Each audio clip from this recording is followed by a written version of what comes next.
So I'm gonna let this stream for a bit, see if everything works. I haven't streamed for a while, so if the audio levels are off, please let me know.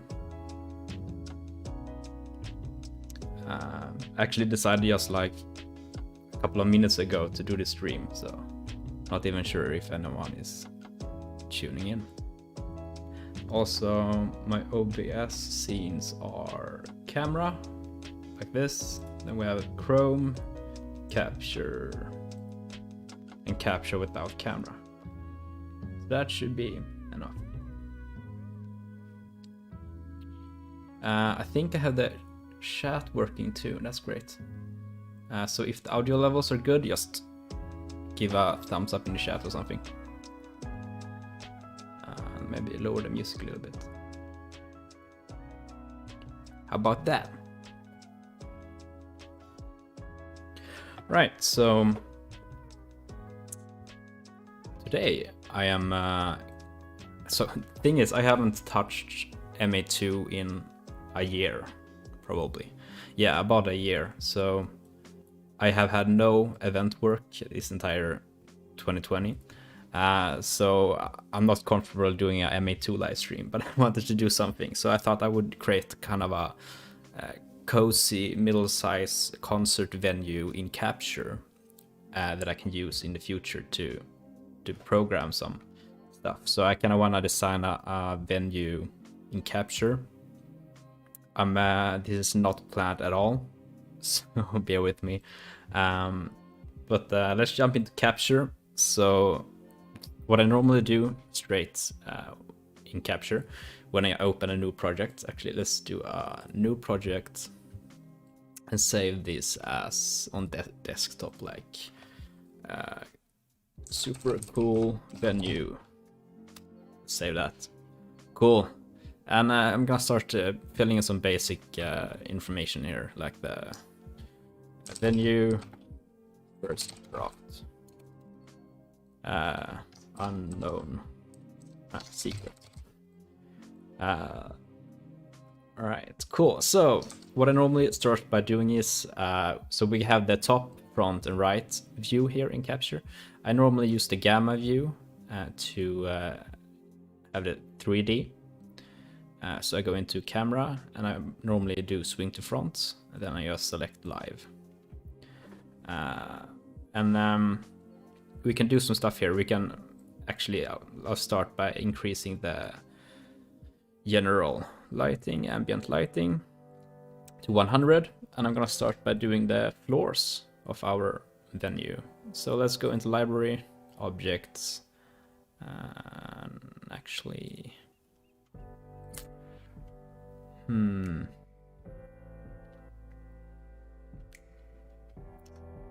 we should first, yeah, we can do a box. So I usually drag it into the, can delete the haze for now. Delete that. And I will go into properties for the box. The height, I will do like 1 decimeter. Also, I'm European, so I will use meters. Sorry. And I won't be trying to do conversions in my head because I have no idea what the feet to meter ratio is. So how wide should we do this venue? I want like a kind of a cozy middle-sized venue. Like I'm thinking not a newly built, like kind of with pillars maybe, and I kind of walk around on the top. So let's do 30 meters wide and 50 meters depth. Is that too much? No, because I will actually, yeah, no, let's build the stage on, actually let's do, we can start with 40, maybe. Yeah, so this is the floor. Cool stuff. And let's create another level, but before we do that,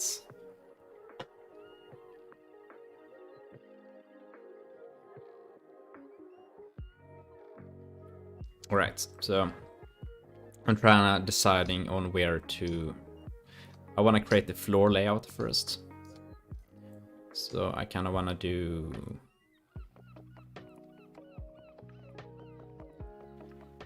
Let's create. Something that's about 3 meters wide. Maybe even. I think it's kind of wide with 30. Let's do 25. Let's do 3 meters. Let's do that.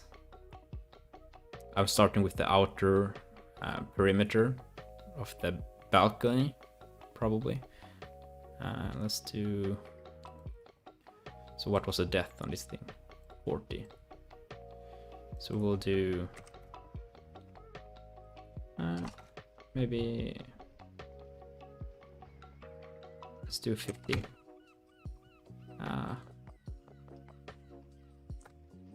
Okay, let's do 20. And the super efficient thing with capture is it's super easy to just copy. So you just kind of hold this button and just kind of copy where you want it. And then you can do this. We can rotate it, so 90 degrees. And this will probably be 18, right? No, 20. No, 19.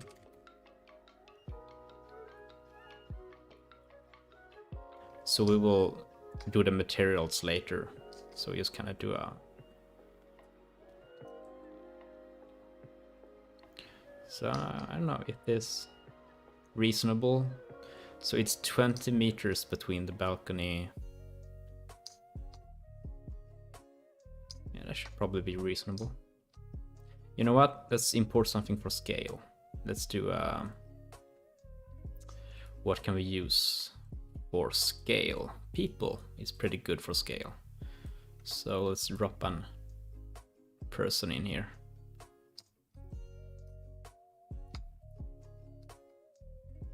That's tiny. All right. You know what? I'm actually going to. Let's take our lights. Pictures, RE. Guy panel.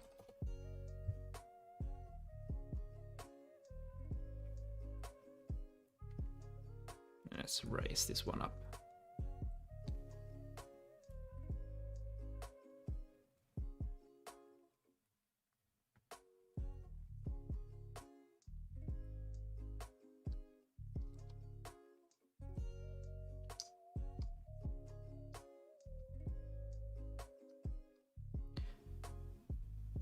This entire plane is a little bit too high. So what's the balconies normally like in height?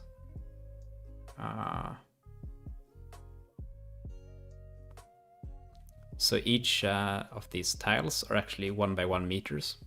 Should be. So I can see here in this window, like we have 1, 2, 3, 4. So about 4 meters high. I think 4 meters actually is a little bit. Yeah, no, I think that's reasonable. Maybe even a little bit less if we wanna do it kind of a cozy. Yeah, sure, banana for scale. Yeah, sure. Okay, so we have about 3.5 meters high now, from the flooring to the balcony. That should probably be fine. Let's continue with this kind of working with the floor. So I'm not sure if I wanna run the stage directly on this floor or if we should build an extra for that. We could actually do. So let's see if we can find. We could do. There is stage like a stage deck here in Capture, but it looks kind of, if we want to do a built venue, we kind of probably want to do a fixed stage, like a properly built stage. We want to make it realistic, so we can actually just do another, actually, while we're at it, we can just staircase. Maybe we can put these up to the higher parts. So these are usually like 2 meters wide, right?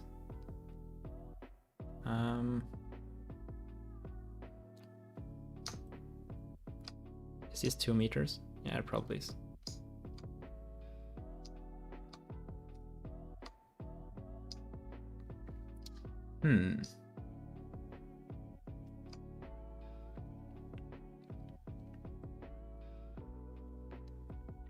I think we can put this, let's just leave it here for now. Just gonna duplicate it, drop it there.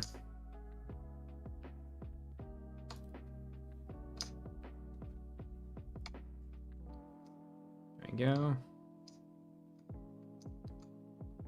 Right, so let's start with the stage.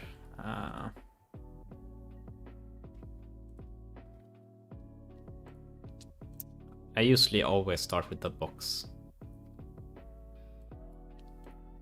Properties, height. What is standard? Like 1.5 meters is pretty high for a stage, or is pretty common for stage. If you look at the person for scale here, like the stage is often about the head level, so maybe that high for a decently sized stage. You know what? Let's look into some inspiration.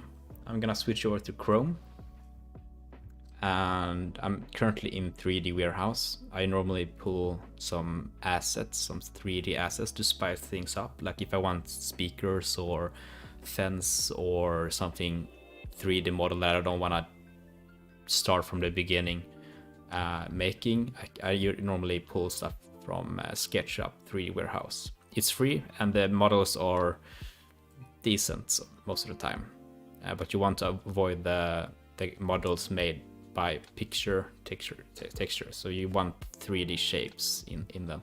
But let's go to Google Pictures, and let's search for concert venue. Like, do you have suggestions for some venues we should try to find inspiration from?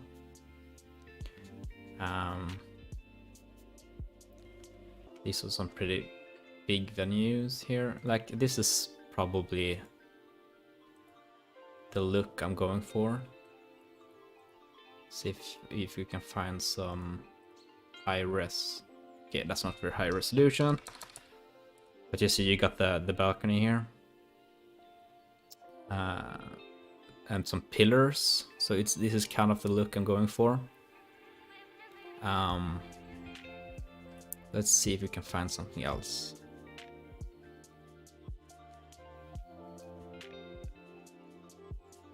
Let's see. So if you can see what we got so far. Yeah. Let's see if we can find. Here we got another one. Brighton Dome, it seems like. Yeah. This is kind of a rounded off venue. I think I will keep mine pretty square. It's easier to than having it rotate. So let's keep it easy. This is nice. I love the pillars. We should probably maybe try to implement some pillars. That would be nice. Let's see if we find something that looks good. If you have any suggestions on venues that you've been in, done a gig at, that's kind of fits this theme I'm trying to figure out, let me know. So I don't want it to look like a concert hall. I think I'm more into the little, not rock club, but like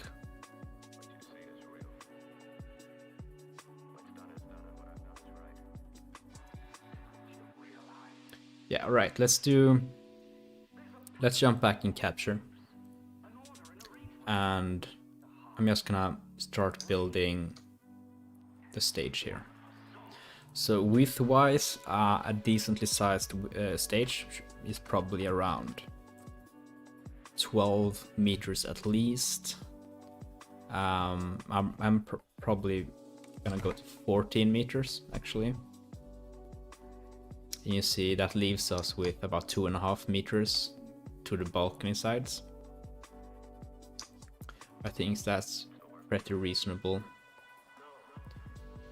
Is this entirely... let's just check if this... So we have the central line. I think is central line skewed a little bit.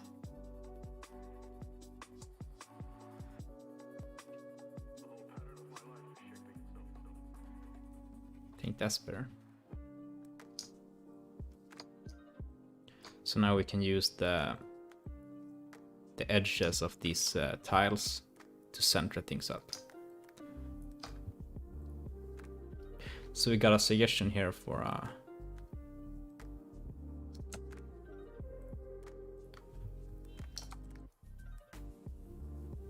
venue. Let's check it out. I'm not gonna try to pronounce that. Sorry. The pillars look really nice. Yeah. This is like it's not a designated concert hall, I guess. It's just a venue for what it looks like to be. Looks almost like a church, I guess.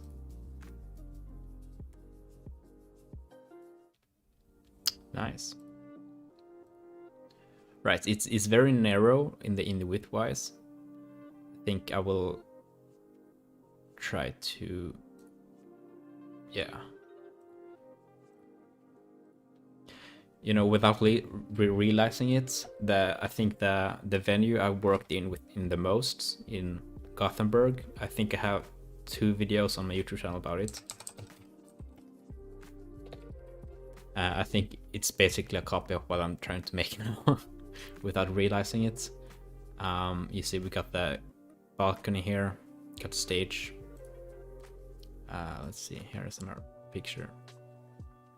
So I guess it's kind of that type of look, or I guess. Yeah, so let's jump back and capture and start working on the stage itself, just the kind of flooring. Let's go into properties. Let's give this a depth of 8 meters because I want some backstage area too. And should we line this up with the balcony ends maybe? Because a person standing here probably wants some decent view of the stage. They don't want to go into the stage. We maybe want to put lights and stuff, or side lights in these areas. Let's see. 14 meters.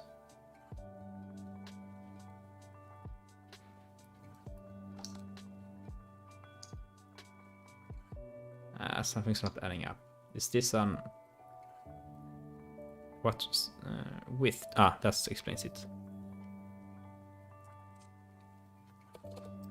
So instead of 25, it's an uneven number. Let's do, or should we maybe shorten it a bit? Let's do 24 then. Make it a little bit more cozy.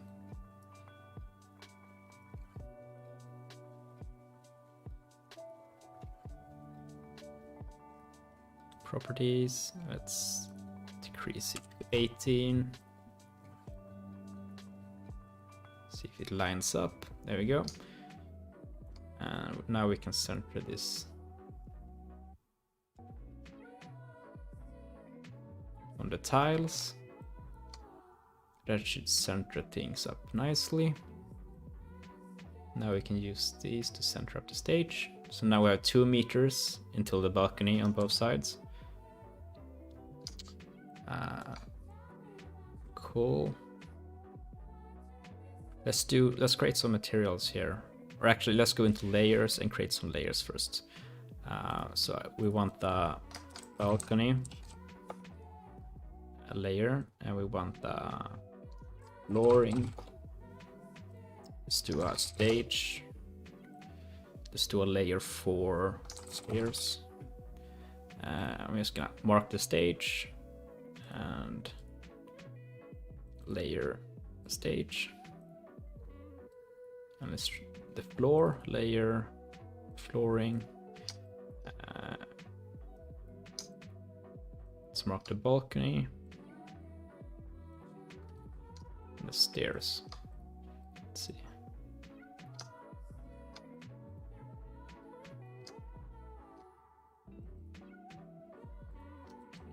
There we go. So now we can use the layers to actually select things. So if we want the entire balcony, I can just select associated objects.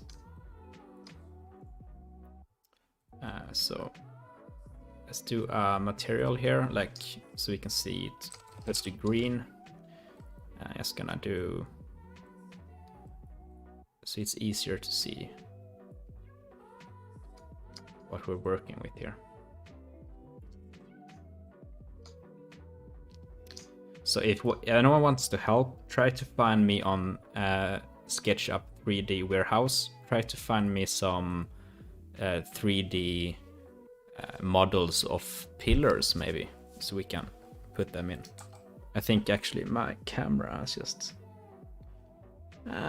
1 second.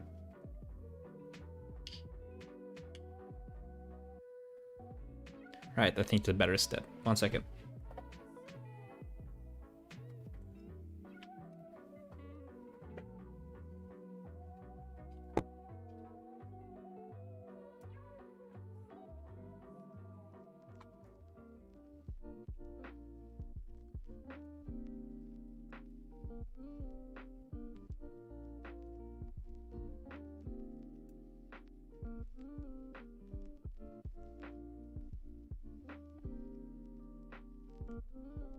All right, cool.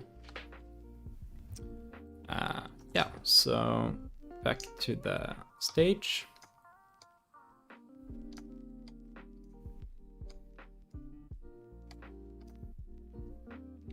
I think we should create some kind of a backstage area too. Question if we should move everything like more backwards. So we can select everything. Just gonna move it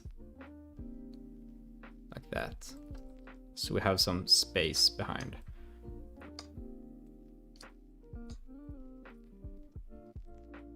Something like that. Maybe even this plane should go, if we can make this full width, so we make it 24, then we can pull it back like 6 meters.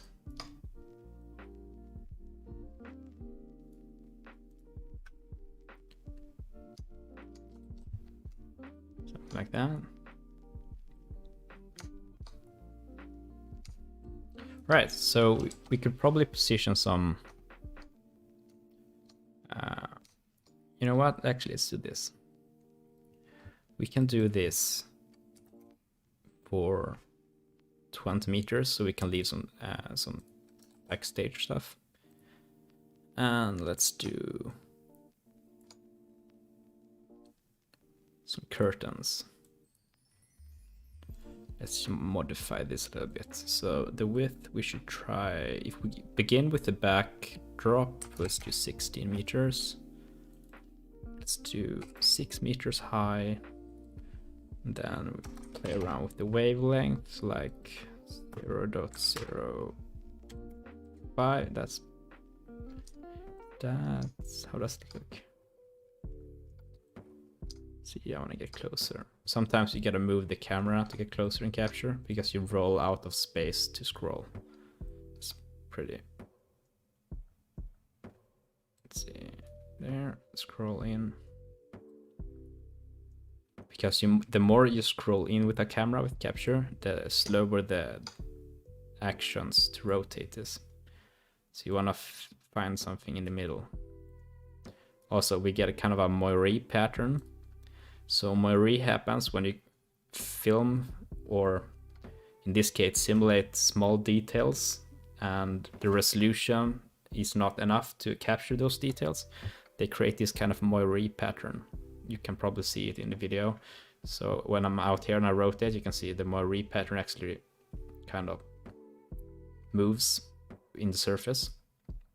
So maybe we should take this a little bit wider, like 0.9 maybe.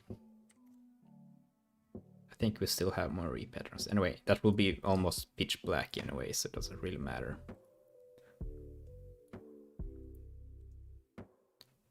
Raise this up a bit. We can actually make a material called curtain. Let's make it black for now, or kind of a dark gray.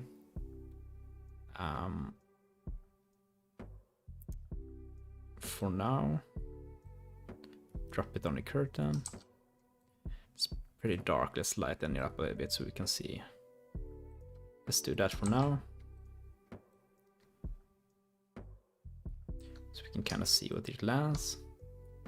I think the depth of the stage, we need to increase that a little bit. We got 8 meters, let's do 10 for sure. We can pull this down a bit.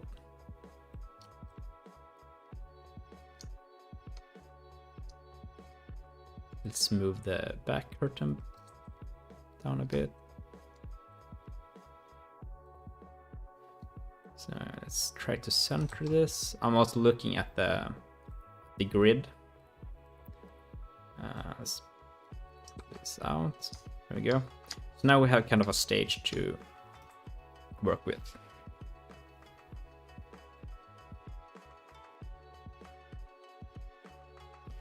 All right, so let's. I want some side lights here too, so I want to be able to hang some trusses there. We can actually do a layer called page curtains. We can add this object into that layer. There we go. Then we can also duplicate, like we want one here, and we want the width to be 4 meters maybe. Let's do 5.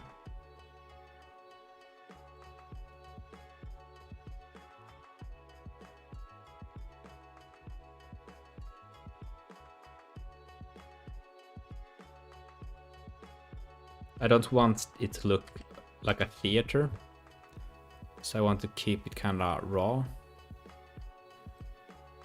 Not use too much curtains, but let's hide them for now. Let's do, no, actually they can be there. Right, let's hang some trusses. So it doesn't really matter what brand you choose. I use Euro truss a lot, also Pro lights. So let's see if we can find some Pro lights. I'm not sure if we're gonna do 30 or 40. 40 is a little bit more heavy duty, often used in medium-sized venues.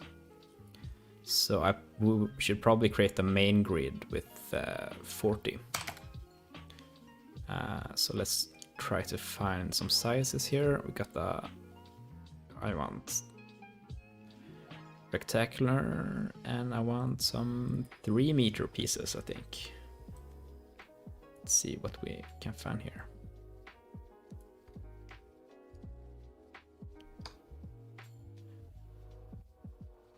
Yeah, so let's create kind of a main grid with these pieces.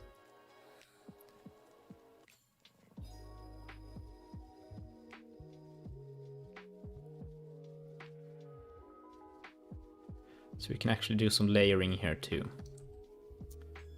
Let's go into layers and let's go name some trusses. So back truss.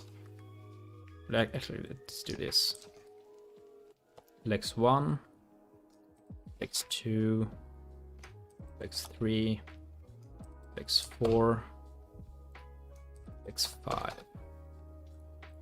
This back one I will use Lex 1. And currently we have 12 meters of truss. I think we actually can go wider. Or we can pull in these curtains. Yeah, no, I don't want to see the... We'll put a roof on these eventually, but let's do... Let's do... I don't like 15 meters. 15 is an odd number. And the problem with having odd... like you see on the truss, there is these the welds for the... I don't know what it's called, the supporting beams in the structure of the truss. If you have it uneven, so you actually need to hang it right so that it goes for both sides exactly the same. So if you want to hang a light here and here, it needs to be able to do that. So actually let's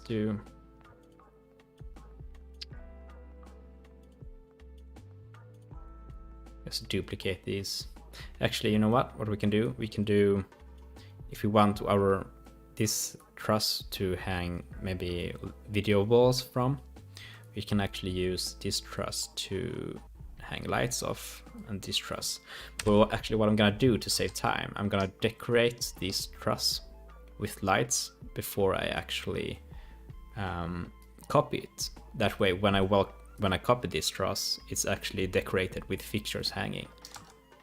So let's go into library and fixtures, and yeah, I'm gonna do a pretty basic because I probably will be use this to pre-program stuff, maybe some time coding shows. So I probably would use a very basic, in my show file for the cloning, I use Vipers. So Viper profiles, so we can hang some Viper profiles here. And I will try to begin in the middle. We'll do this correctly. No, actually, I will do... Yeah, no, let's just do this. So maybe we'll have 8 in each truss. So we have 4 here.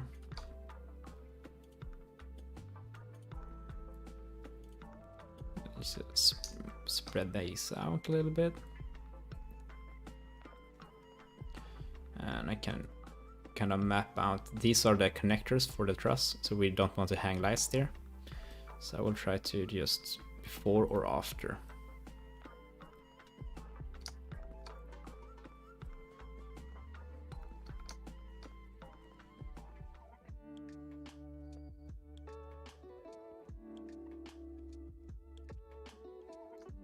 Maybe something like that. Space them out. See, it is close to the... No, I think we're fine. This is not a real build, so it doesn't really actually matter too much.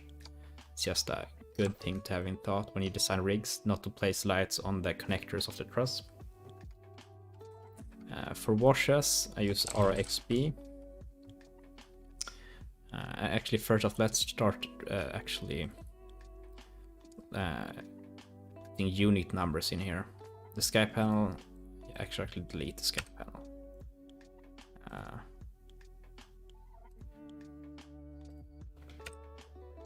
Delete. For the first Mac Viper in the back, I'm gonna do 101, 2,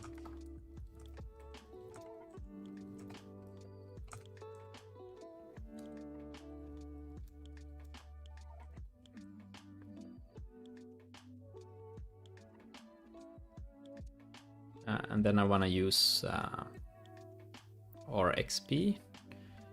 Let's see. If I want to do, I want to even wash, so let's do hang some auras here. And I want to do 2 in the middle here, because we're gonna invert this entire decoration in the other truss.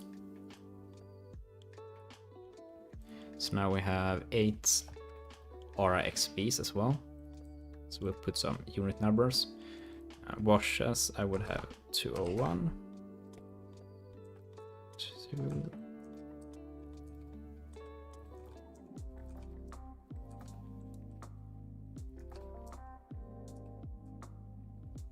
208.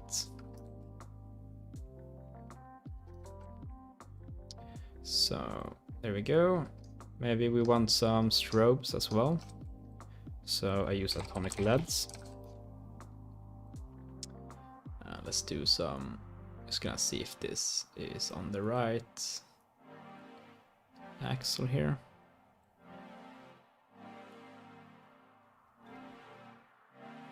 We can actually switch camera to section, that's the side. And we can rotate accordingly. So something like a little tilt, like 75 degrees maybe. And I usually like to have the strobes over the washes. So over the wash. Sorry, let's do. Let's put the camera here. I don't want the strobe to hang. I kind of want it to be over the truss.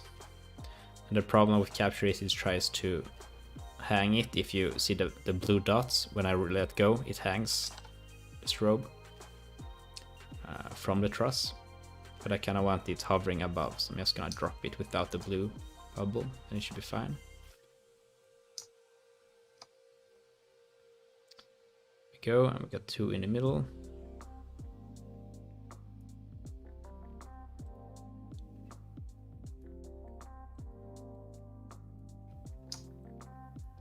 So we have a lot of strobes. Maybe in this type of venue you wouldn't have this much strobes. So we could probably actually scale it back a little bit with the strobes. Maybe we should delete each. We have 8 strobes right now. Delete that one. Second out, delete that one. And delete those in the middle too. So we have 4 strobes at the back lighting truss. We can actually start to go into fixtures. I believe my strobes are at 501, 502, 503, 504. We can actually include these in let's do a layer for atomic strobes. No, actually, let's not do that. Let's do.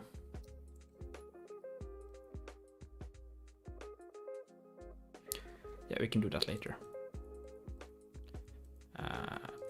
What else do we want on this truss?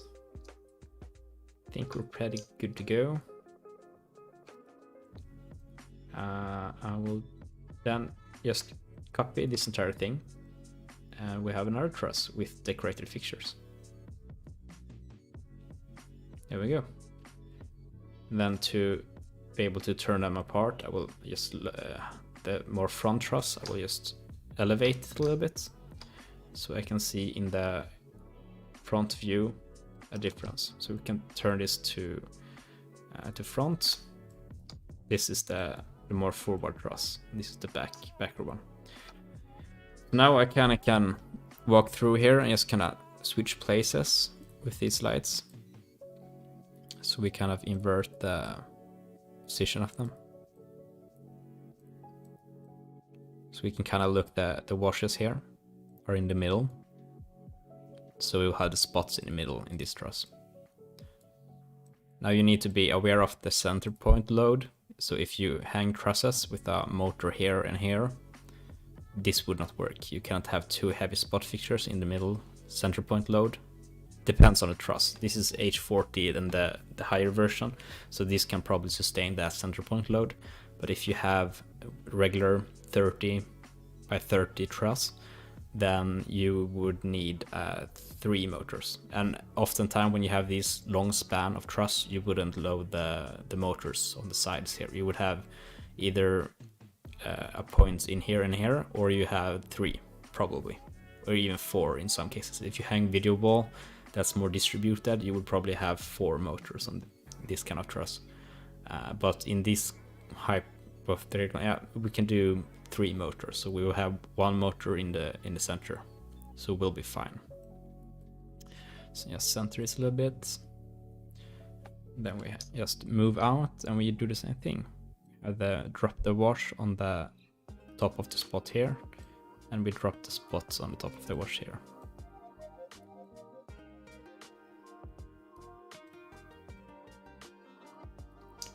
So just can I go through here, drop the spot or the wash on the spots, and drag that spot down.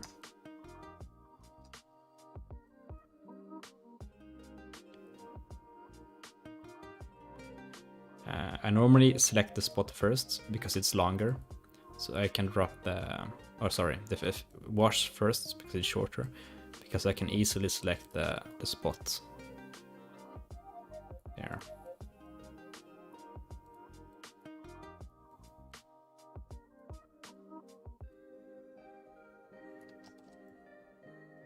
And we want to do the same thing with the strobes, so we can barely see them through the truss here. We want to try to grab this strobe and move it center.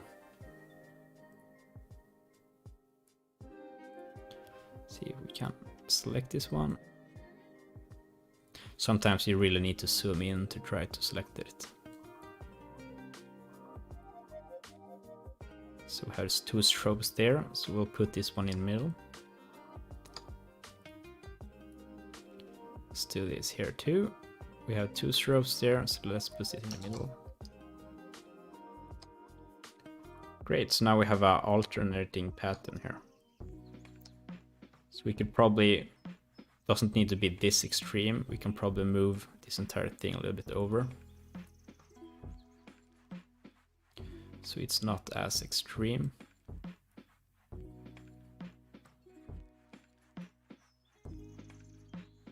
Another tip with capture, if you accidentally select something when you go to the left like this, it selects this entire truss part, you can actually go the other direction and it will only select what's entirely in your selection.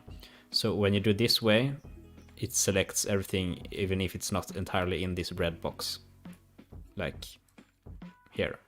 But if I select from the other way, it only selects what's entirely consumed by the red box. So that's pretty useful. Quick tip. It's pretty skewed, it looks like. So I do like that, maybe. Right, so we got some lights hanging. Let's elevate these trusses here. Actually, we should probably hang some LED wall. Let's see if we can find some LED video balls. If I remember correctly, they should be here too. So if I search for row is very common in the touring, with touring LED screens. I normally see I can't remember what row model they are, but they're like transported on carts, and each cart have a pre-built. It's almost like 2 by 2 meters of pre-built LED screen, and you kind of roll the carts and they just lift up and you just smack them in, and then you just roll the cart a little bit forward and drop the entire LED screen and just connect to connectors and just lift up. So you can build a huge LED screen in like no time at all. It's great.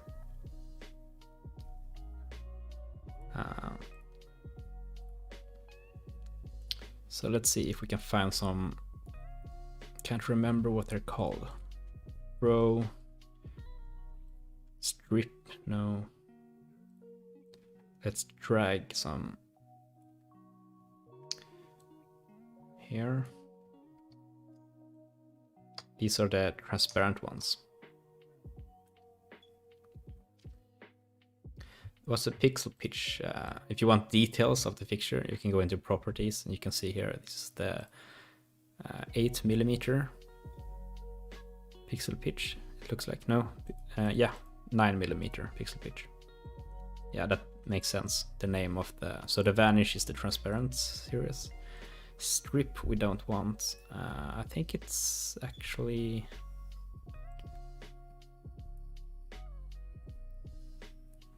so these are solid. So we got three pixel pitch 3, 5, and 8.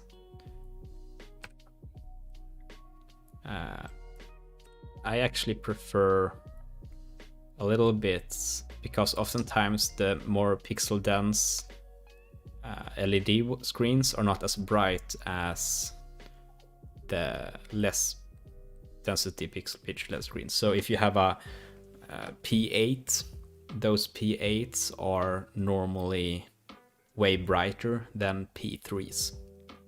And you can, it kind of accommodates, like if you have more pixels, you have more output in the end.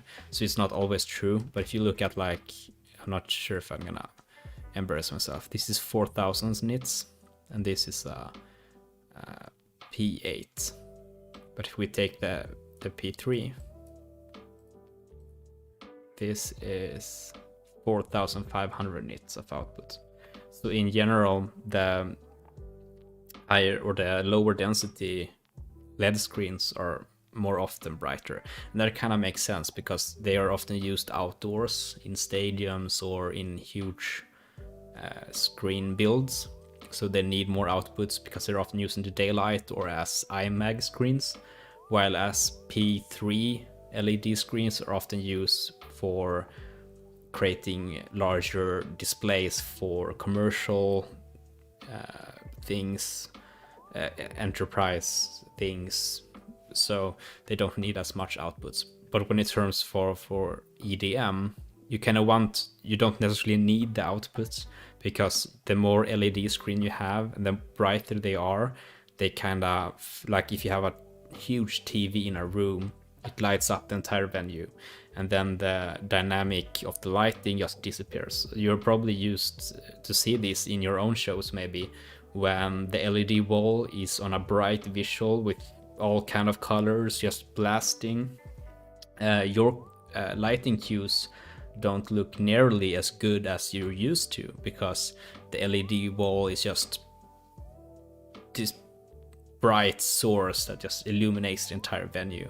So that's often why if I use LED walls, I'll try to have special content that works with lighting. So in one part of the song, the energy builds up from the LED or the lighting, and then you kind of go back and forth. So a lot of times the LED screen is completely off and the lighting do the grunt work, or the lighting is off and you only have a visual on the LED screen.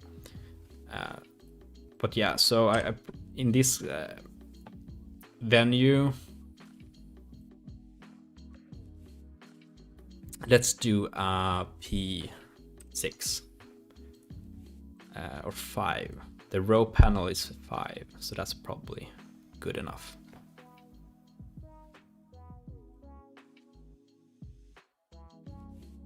So the question is, should we just do a regular boring screen, or should we separate it a little bit?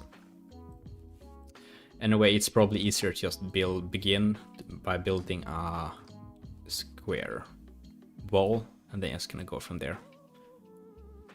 So I'm actually gonna build it up here, and we can drag it down later. So, and this is super easy to do as well. The mapping for video walls in Capture is really easy. Yes, I'm gonna check the dimensions here because they're not probably... They are...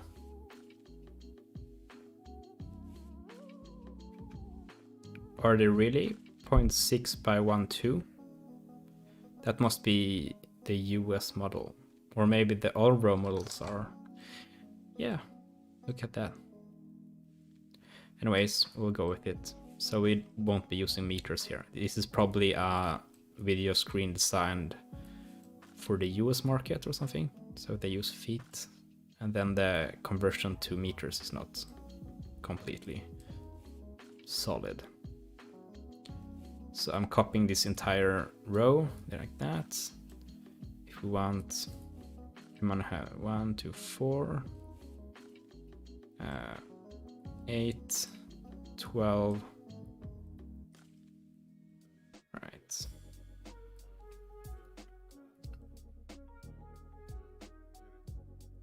Can do one more.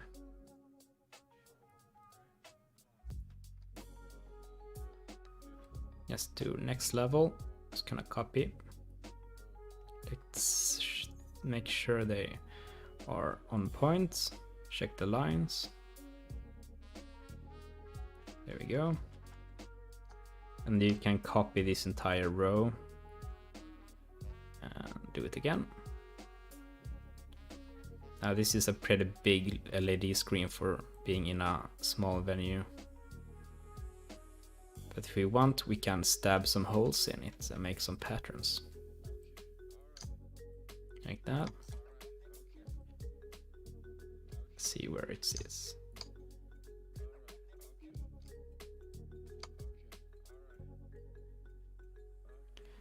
This is super boring LED wall. Let's hang it from the middle here because you don't want to have all this weight on the back side of the truss. You want to use fly frames so you can have it in the middle of the truss. So you load it from the straight in the middle of the truss, not on the edges of the truss. That's normally why you try to balance the lights. So in this case, we have not balanced the lights at all. So if we were going to build this in real life, we would have a seriously heavy side on this front side rather than the back side.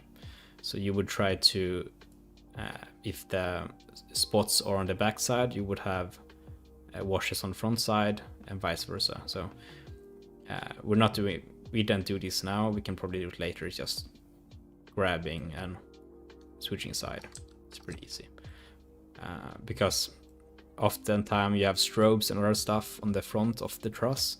So in general, the front side will be heavier if you don't have heavier. So if you're gonna do this, then have the heavier fixtures on the back side of the truss.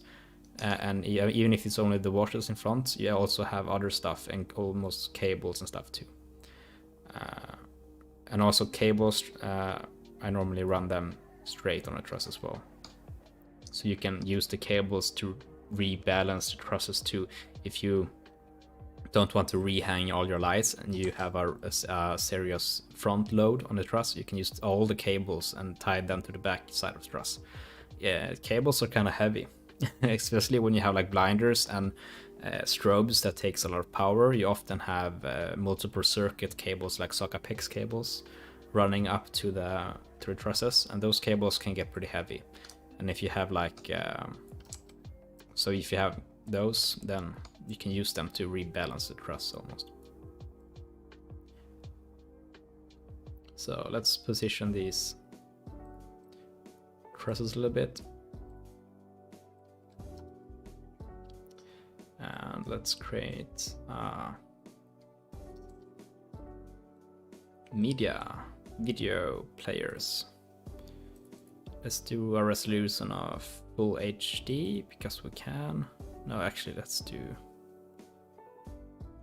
I don't want to calculate how many pixels that LED screen is. It's probably.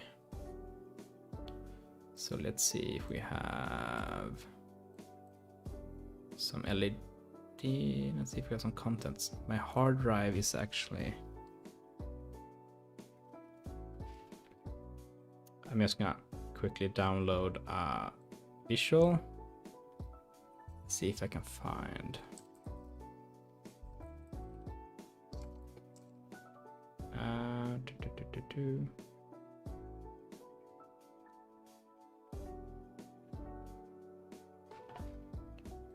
Gonna find a Dropbox.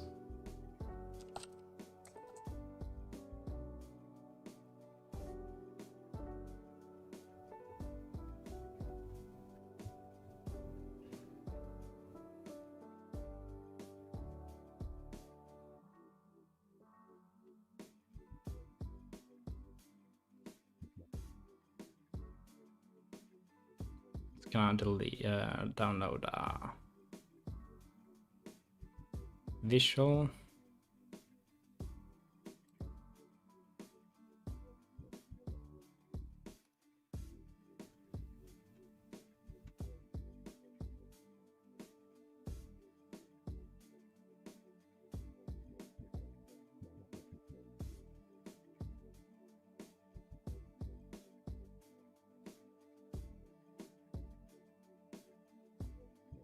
These are pretty heavy files, so let's see.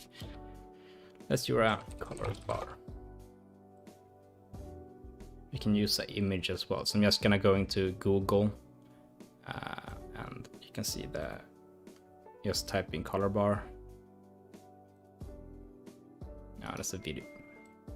Damn, that's a 2K tone right there. God damn it.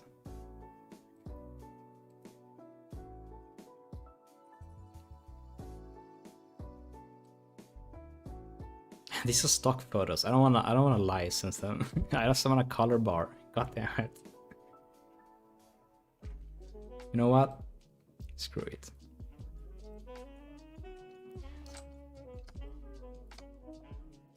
Hopefully Capture won't crash with that video file.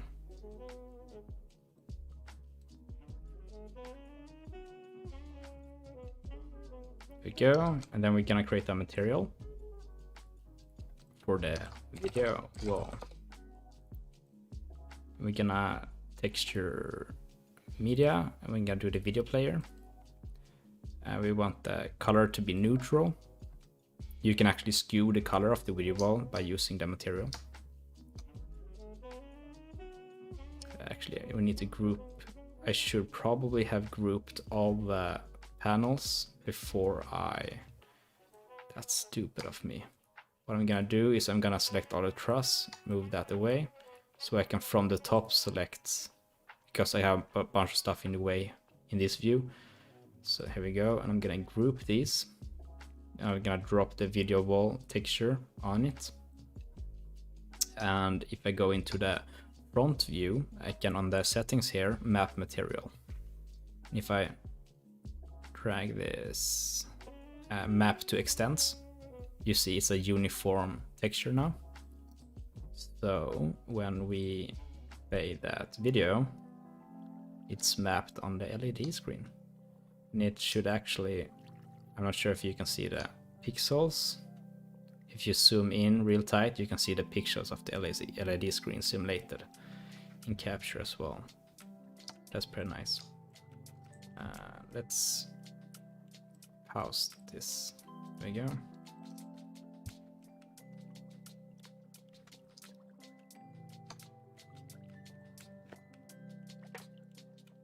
I don't like that green color, so we should probably make this black. Not black, we want it a little grayish. I have not actually updated the Capture. I still use Capture 2019, you see. 2019. So they released in, I think it's Capture 2020. They released the reflections of textures, and that's really nice, because if you look at TV broadcast shows, they have a kind of a reflection on the stage most of the time, and it's super cool to have a reflection simulated in Capture. So if you're going to get Capture, then just by the reflection alone, 2020 version is worth it. But I haven't dropped the money on a 2020 license yet. So let's center things up. There we go. I wanted to raise this truss.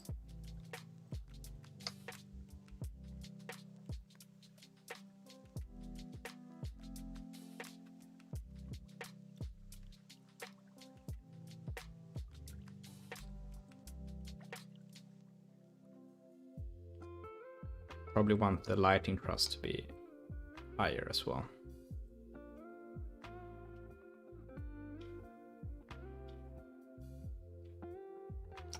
Right, so now we have a stage, kind of. Probably want to move this entire thing down. Pretty deep down it. There we go. I probably want to do...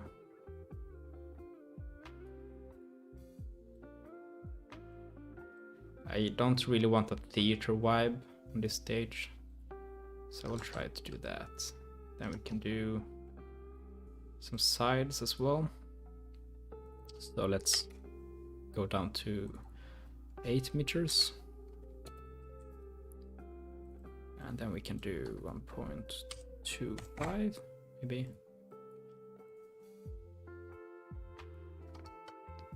Do on the other side. Just type in 90.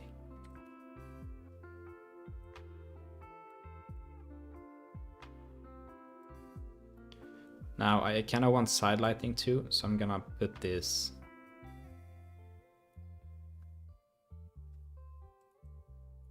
actually, let's just do this the entire width.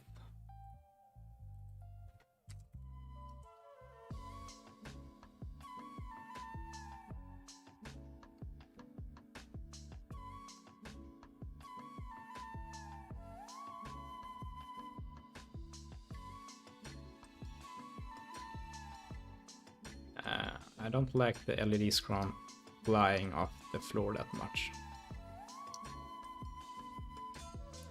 Wait, where is the LED? Oh no. It's stuck. Okay, let's do this. Let's move the... I have accidentally put the trusses on each other. So... But I think it's on a different level, so I can select on the section cam. Here we go. It's the truss for the video wall. We can reselect them. Behind. Let's select the entire back lighting truss. We can move that forward as well. And you normally want like a... You don't want the maybe the back truss lighting LX truss to be straightly behind the other one. It's nice to have kind of a curve.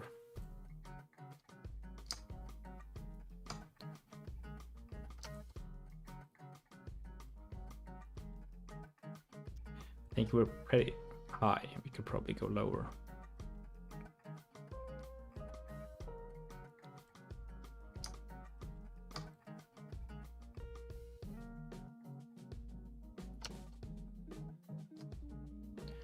Right, so let's decorate this venue with some stuff. It's pretty boring right now.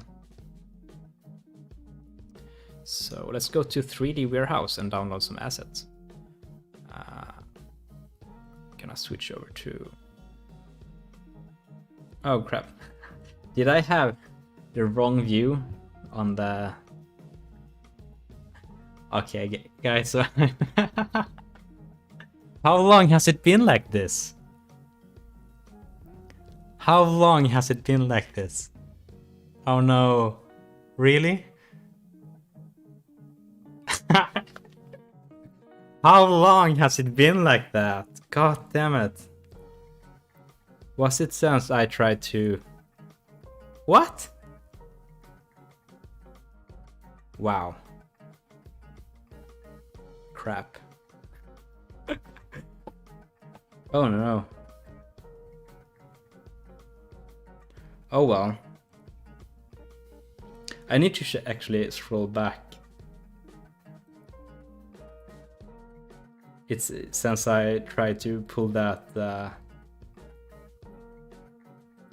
Oh well. Alright. That's just... I'm gonna try to... What I did was I accidentally pulled the chat down. So... Cool. So I'm gonna update you on what I've done here in Capture. I'm gonna Switch to the capture view. Wow. Okay, so do I need to redo something? What did you guess? What did I talk about? Oh no, the entire mapping of the LED screen, right? Because I didn't, or did I go over that? Did I go over the mapping of the LED screen? I think I did, because I did the... Well, I can redo that. That's actually, let's rebuild. Should I rebuild the entire LED wall? Did I show you how to map the contents to the LED wall? Gosh, that's stupid. I'm officially the worst streamer YouTube has ever seen. That is official right now.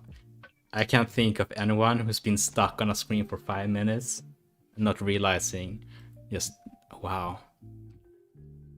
Why do we even do this? This is so stupid. Oh god. So let me know, should I redo something? Have I dropped you? Probably everyone left the stream when I did that. Oh god, we have 20 people watching, that's pretty cool.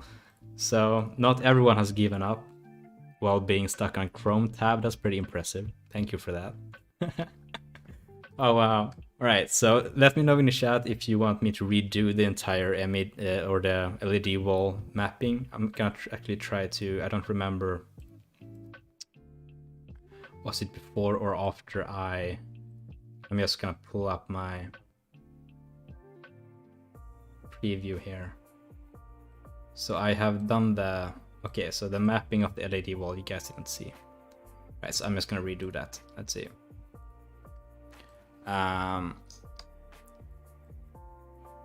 Right, so actually just let's delete this entire LED wall. Just begin from the beginning.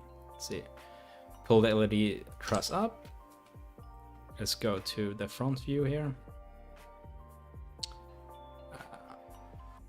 So we were using, I'm gonna group these guys. I want to capture view now, right? Okay.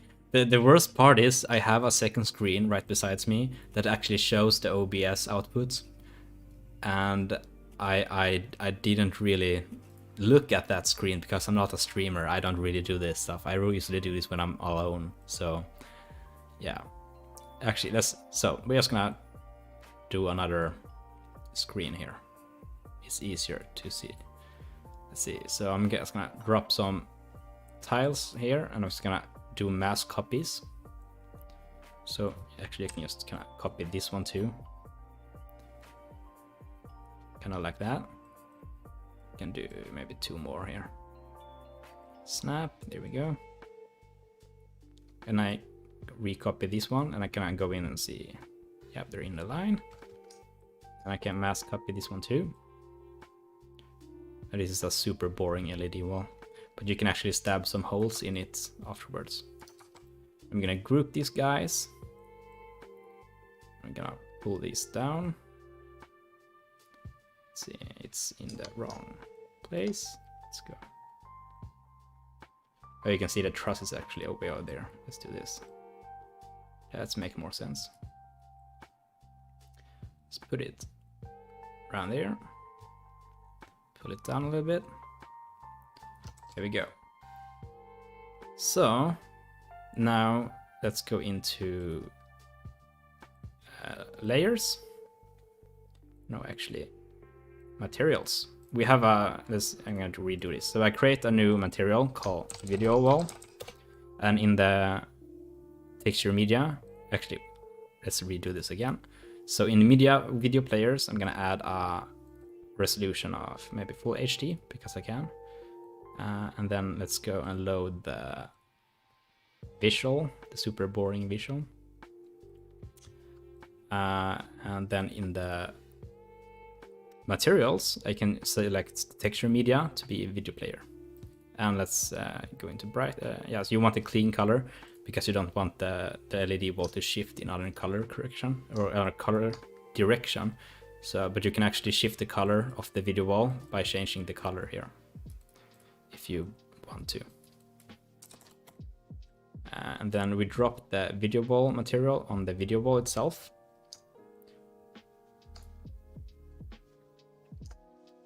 And then we go into video, media, play. And you see the mapping is not done because we haven't mapped the material correctly. So I'm gonna go and select the video wall, and on the cog wheel here, I guess a map material. And you can see the tiles are actually individual for each tile, but I can go here again and press map to extents. And when I do that, it becomes one big wall. And then I can actually, if I go into map material, I can actually map this how I want. So this is a pretty bad visual, but if I do this, it's the wrong aspect ratio. So if I pull it down to be 69 about, then it's more of a correct aspect ratio. So now we have mapped a video ball. Super cool. It's not centered. Let's do that. Right. I'm gonna look at the chat now. Yeah, I didn't show my browser history. Yeah, no, there's nothing too bad to see there. I actually reformatted my computer recently, so I haven't actually had too much stuff on this computer. Right.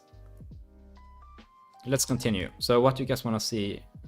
We want to go into, yeah, what I was going to do, I was going to go into, let's go into Chrome now. And let's check some assets out. So I know that actually there is some L-Acoustics car model here somewhere. So I think there is actually an entire, let's see, only search for Cara. Speaker. So we could actually build our array ourselves. So let's download. I need to sign in. All right. So do I even remember my login for SketchUp? You know what? I'm just gonna remove the. I'm just gonna go to full screen for camera here. Remind me to go back to the browser. That gonna log in with my Google account. There we go. And we're back. I'm getting the hang of this. All right. So I'm gonna download. So the capture doesn't really like the newer model versions of SketchUp. I've found that 2015 works fine. So if it's available, I normally download the 2015 one. So I'm just gonna go into a new folder and type assets, 3D assets, and I'm just gonna drag that one in there. Actually, I'm gonna just double check that it imports correctly, because I need to just import model, then go into desktop assets, Cara. Continue. And sometimes you can see kind of the lines here, or the grid is 1 by 1 meter. And sometimes the designers of these 3D desktop or these 3D SketchUp models are not actually to scale. Some things you import is like huge. They have like 20 meters by 20 meters when it's like a case or something. So just double check that it actually makes sense that, yeah, a Cara is about 80 centimeters wide. So if this is 1 meter by 1 meter, then it makes sense that it's this size. So, and you kind of see there's some details here that got lost in the conversion or something. And I don't want to bring that, so I can actually reselect this entire thing. I can actually choose here which part I want. So if I only want this part to import, I can do that. But I kind of want the almost entire speaker to be imported. So just like when you copy, I'm just gonna drag it in. I'm gonna put it right beside our little guy here.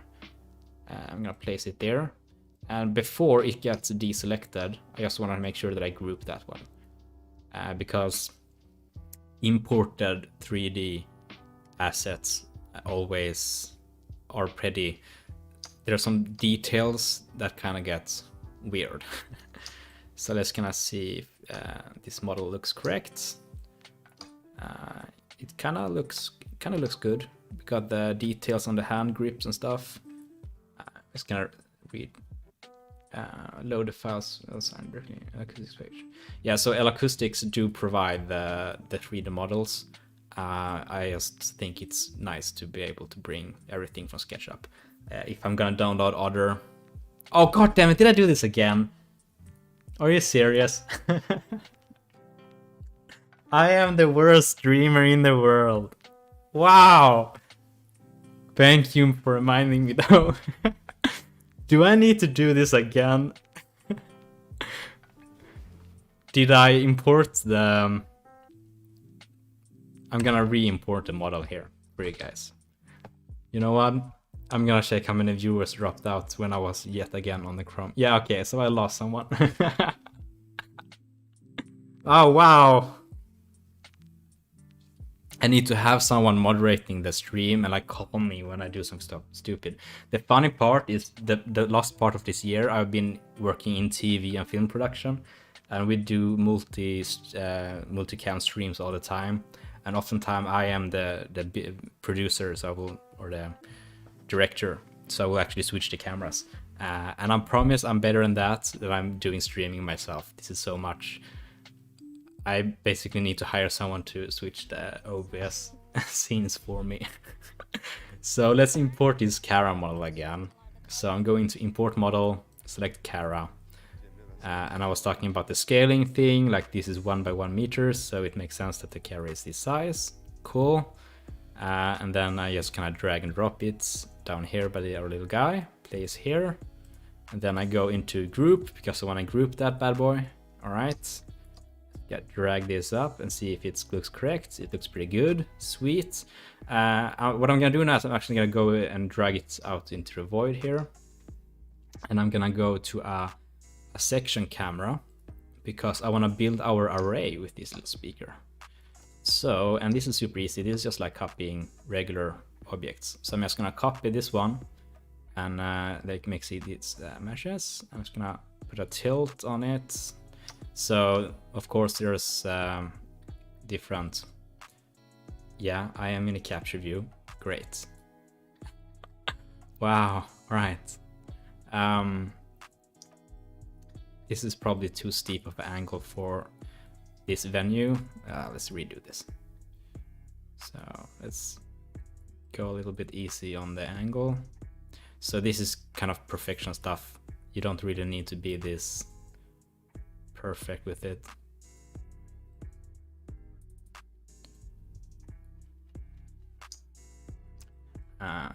You don't really even have to angle all the parts manually.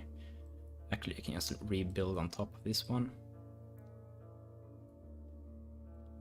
I can angle all of these guys. And I can probably do this as well. That's a pretty steep angle. Yeah, that's way too steep. Or is it? Because we actually have a balcony, so that should actually be pretty reasonable that you have a pretty steep, because you want the flat ones to sound on the balcony. So if you wouldn't have any speakers as delays for the balcony, it would probably be pretty reasonable to have a pretty angle like this. That camera is in the way. Move. Let's see.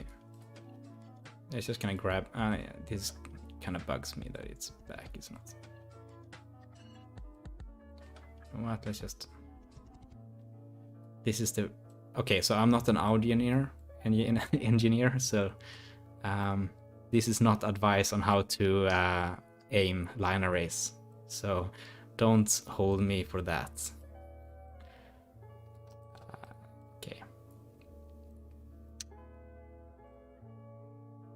Let's actually just kind of see if just group this bad boy. Here we go. And on the top scale here, let's see. Let's put this in position and drag it down. Right, so we can kind of see here in the model. So we don't have a truss here. We will actually have a front truss here or something. So fix that. But let's move this forward a little bit. We should probably, you know what, this doesn't look too bad. If you imagine there being a crowd fence here, and this speaker pointing right there. Let's zoom in here. So this speaker right on the first audience members. Now in this kind of system or stage, you will probably have front fills. So you will have a bunch of Kara or something lying on the floor here for the first rows, because often not you have subs as well on the stage floor, and that's just, you need a lot of top there, and it doesn't really work good if it's coming there from everywhere. So front fills are awfully common in this kind of venue. We can actually, you know what, if we're gonna do this, we might as well do it the real deal. So we're actually gonna do some front wheels as well. So we can import another Kara. Continue. I'm gonna reselect it here. I don't want this weird stuff. Pull it down, place here, and I'm gonna group this one. And we're gonna pull it and see where it goes. There we go. We can actually place some Kara speakers as front fills. Normally they're placed on subs, so maybe this is not actually the best. There are better speakers used for front fills. You know what? This is kind of a festival thing, not really a venue thing. So you will probably have like 12-inch, 15-inch point sources, like arcs or something, on the sides for the first rows.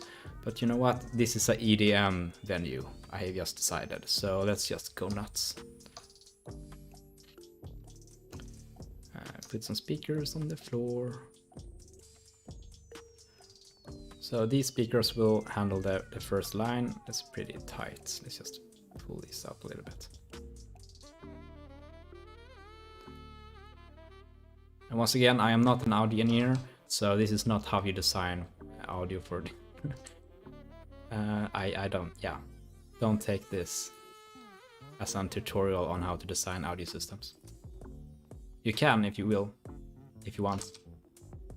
Here we go, and I think check the 3D view here. I think actually the angle of this line array, this Kara hang, is decent. I think we got some kind of realism if you kind of view from the point of the array. You can kind of see where it's pointing. It's pointing at the balcony. It's slightly above, so if someone stands there, it's probably pointing there. We absolutely do not want it to point on the roof, because then we got reflections from the roof. And we actually don't want it to point in the wall as well. So kind of what we want to do is we're gonna aim this line array a little bit to the center, because we want to avoid audio coming to the wall of the venue. There's no walls in this model yet, but we don't want the audio waves to hit the wall and then reflect back, because that's not acoustically good. So what we're gonna do is we're gonna rotate this entire array a little bit to the center. But first, let's just copy this, and you know what we can do? So every time I need to switch, let's go to Chrome. Remind me to go back on the capture view again. We actually have a bumper here, so yeah, sure, let's do it. Let's download the bumper. Let's go into assets. Now I'm gonna go into capture again. Great. Right, I'm just gonna, there we go. Let's go into import model. Let's take the bumper, continue. This is the correct size again. That's pretty good. Probably because these models are probably the official acoustics models. So a professional probably designed those. So that makes sense.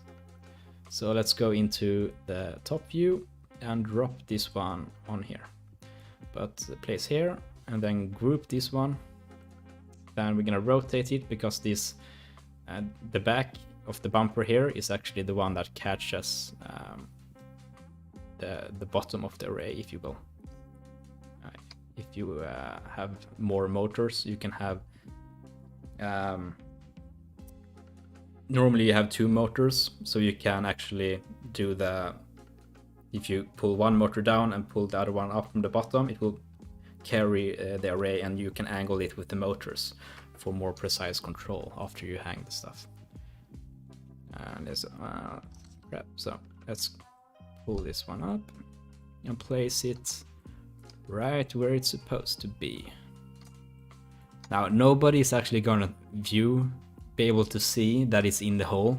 It's more of those things like, you know what? Why not just do it? I feel a lot better knowing that it's in the hole. There we go, and we can actually just angle this a little bit more. Like that. Maybe that was too much.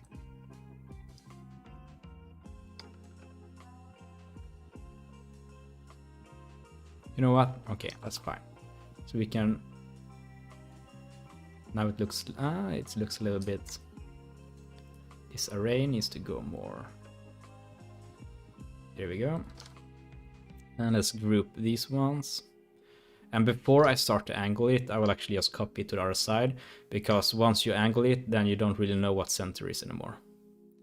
So we go to the other side. There we go. And I'm just gonna go -8 degrees. And here I go +8 degrees. 8.1. I think that's too much though. Yeah, that's way too much. Let's go back 6 degrees.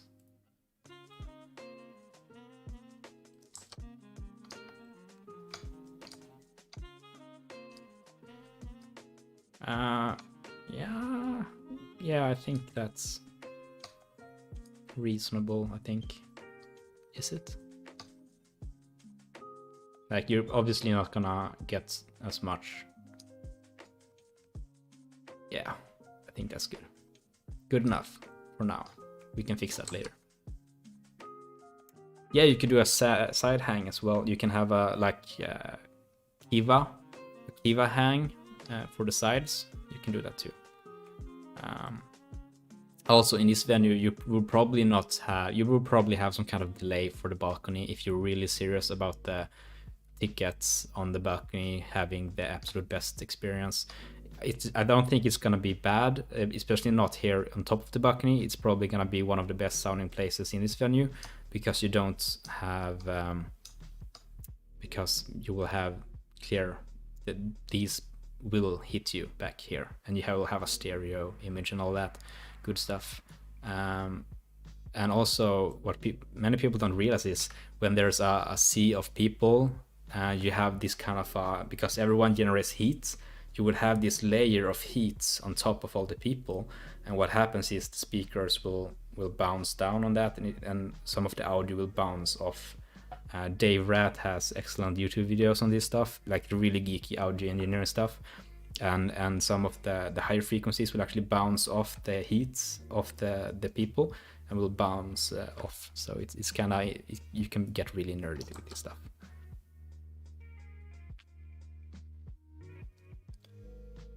Yeah, exactly. You can use in for the LED wall. You can here on. I'm just gonna double check. I'm on the capture view, right? Yeah, I'm on the capture view. In the you can create a video capture.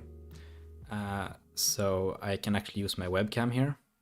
Actually, let's do it. Let's see if I can pull myself on the. It should work fine.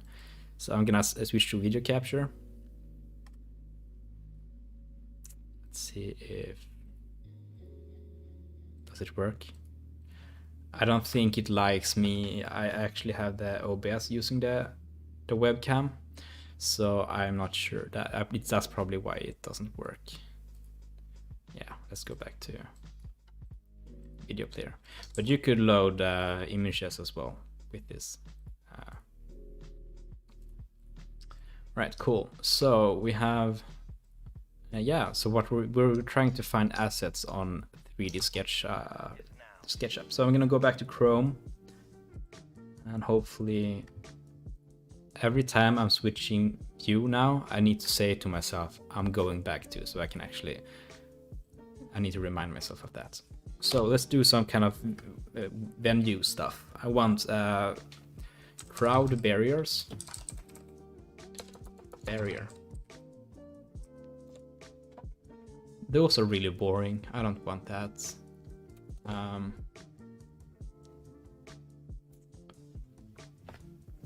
Actually, I had a really good model for this.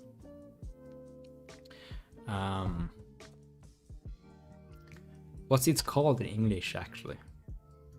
Like the really the solid ones where you actually take advantage of people standing on them to not move. Is it? It must be crowd barriers, right?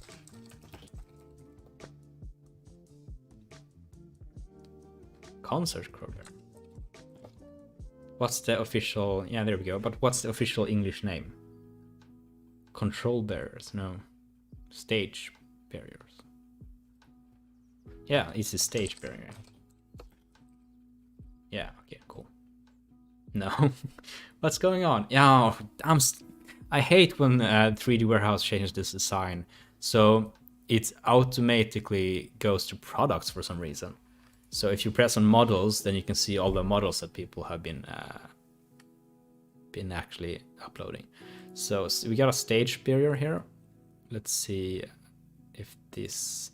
I remember having problems with some of these guys because they are not the correct size. So I believe this one are redone, but they are very transparent, and I don't really want too much transparency, because when capture works with shadows, if you have really fine material like a stage barrier and you have lighting shooting, the capture needs to calculate the shadows and stuff. So that's not really good.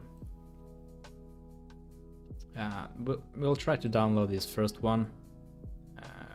We don't have 2015 here, so we'll try out SketchUp 2017 version.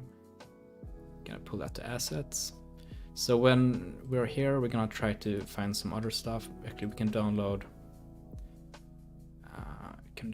This one as well. 2017. Let's download. So also we want some pillars maybe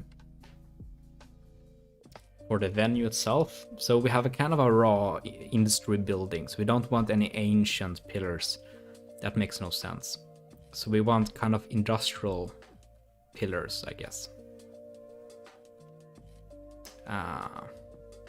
We could probably just make them out of materials already in SketchUp. We don't probably need to use a SketchUp model, because by the looks of it, most of these are like by ancient design. Probably use this one. But you know what? It's actually pretty hard to just do like the correct actual size and heights with the model. It's easier to just use it in Capture. So let's go back to Capture. I have switched the view now, this time.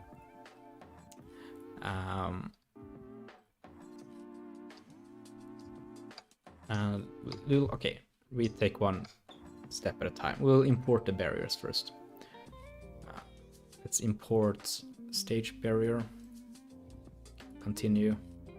So this is 1 by 1 meter. So maybe this wasn't the one I was worried about. So let's check here. We group it so we don't lose any small stuff.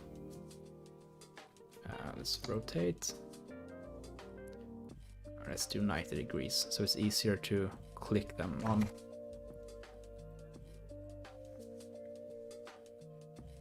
Right, so this looks pretty bad. Let's try the other one.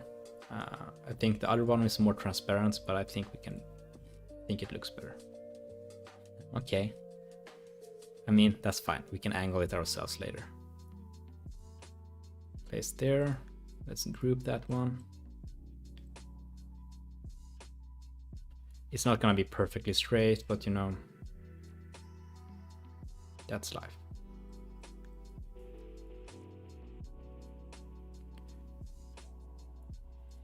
Well, at least it's black. But it's very, you know, this is the wrong, what's going on? Doesn't this one have this lip here? Right, this is a different kind of stage barrier.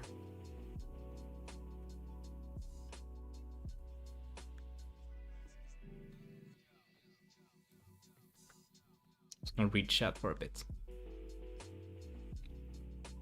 Yeah, so I actually have a folder with all the models I use for capture, but the thing is I just reformatted the computer. So those files are lying on another computer. So I might as well just find new assets for capture while streaming, so you guys can do it too. I don't actually know what's L8 or Light Converse, I think you're speaking about. I think they are pretty good importation possibilities, so SketchUp should work, but you could always do open formats like I can't remember what the format is called. 3ds maybe. That's open for 3D models. I'm pretty sure that Light Converse can read that. So this is not the barrier one. So let's import the other one again. Was it this one? Yeah.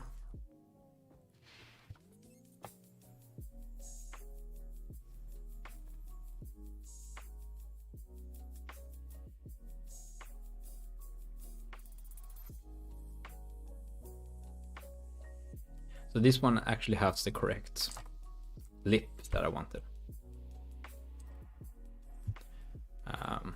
And we can always make a material for it. Like this kind of, I don't really like that. That's unnecessary details, but we can go into materials. And it will probably have imported that texture image, remove image. Maybe that wasn't it. Is it this one? No, it's not. This must be the speaker maybe.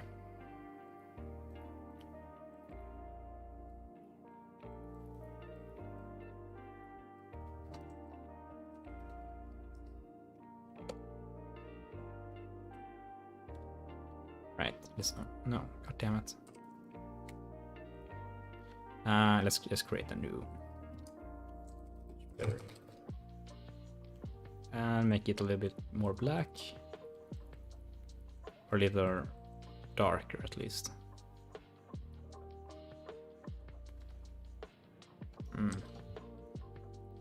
So if I degroup this one, break group, I should be able to just use the frame to get that.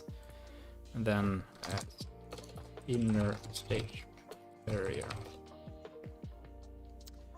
Should be able to do kind of a lighter for the inner. Cool. But I still want that texture. So what I'm gonna do is I'm gonna try to find out what texture this is.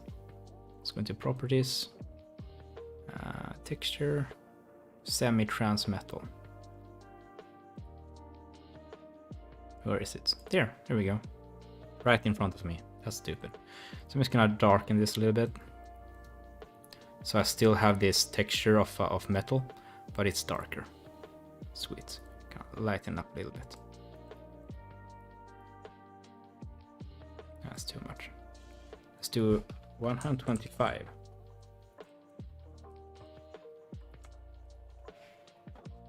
There we go. This is more the... Actually, just kind of brighten it up.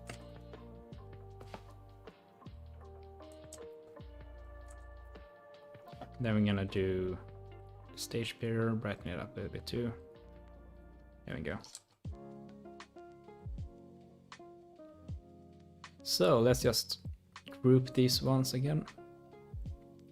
And we're gonna start copying. Now the perk of having just one model instead of the pre-built one we had earlier, you could break that group and you could individually pull the barriers to your custom length, but here we can actually build our custom length really easy. Just gonna build this on each other.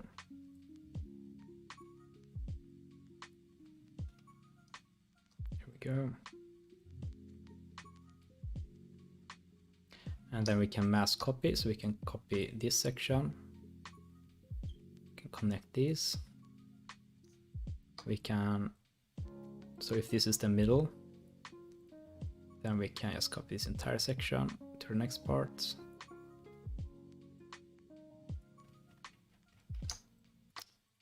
We should probably add, yeah.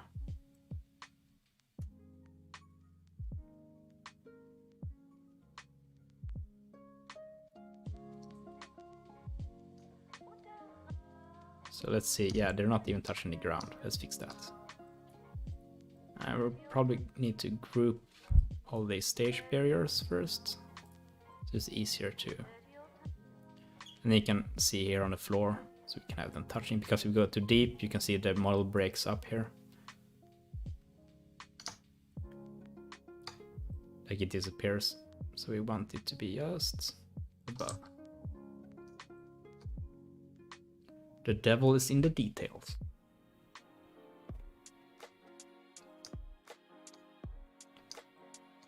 Right, our guy, let's, you know, you can actually, let's put some clothes on this guy. Let's do, you know, we can do this. Make him green. No, actually we changed the color, so he will be in black. Okay, that's fine. Shirt. Let's do, actually, let's re-import on the stage. We want to be able to create some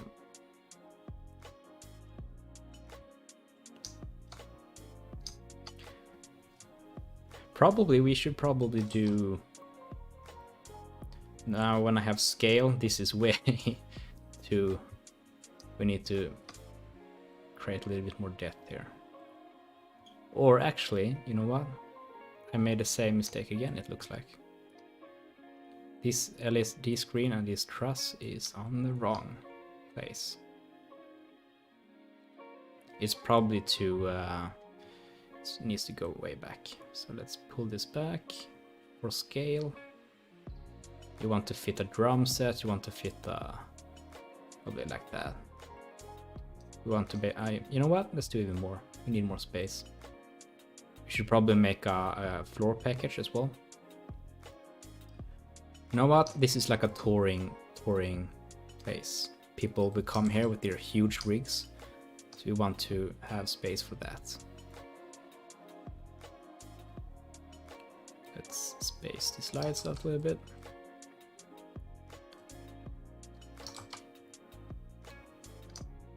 And actually, let's do another truss. So I'm gonna copy this truss, and I can do like this, easier. We're gonna have a truss right here for the speakers, or should they be just their own point? Because the problem is, when you use a truss for speakers like this, the optimal place for these kind of line array hangs is like this. So you would have for the first people, but the problem with front lights, this is a really bad angle for front lights, because often not the talent will stand right here or something, pretty much at the end of the stage, and this angle is very steep. So you would have raccoon eyes on the talent. So the optimal place for front lights, let's select this front, entire front truss. Let's group this one.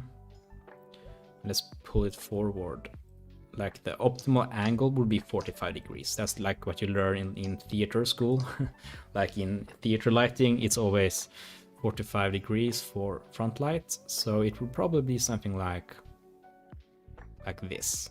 Like this would be a good angle for front lights if the talent is upstage.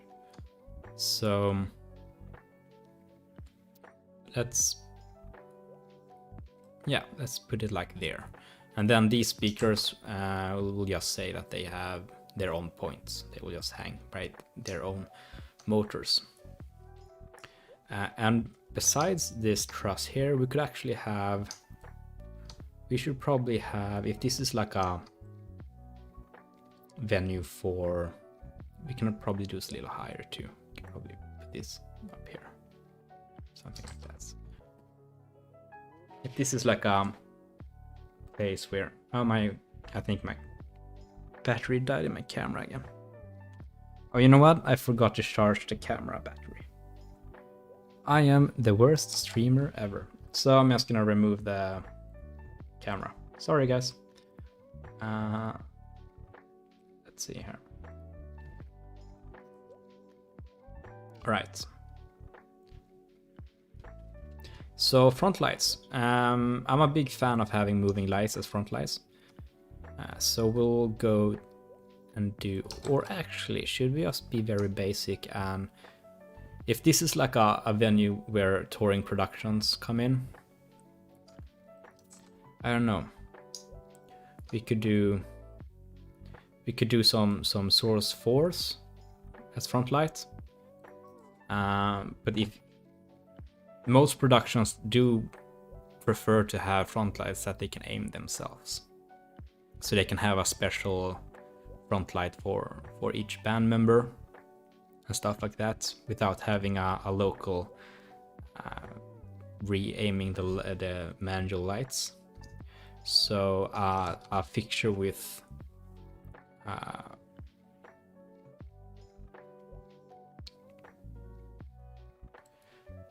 we could probably do, yeah, should we use source force, or should we have some kind of moving lights that can shape the light, like the robe? What's it called? Robe.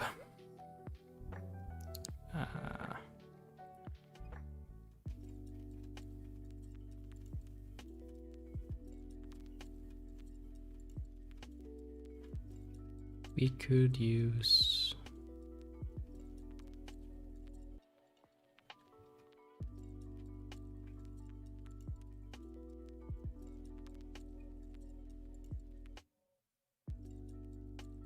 so can someone remind me what the fixture is called?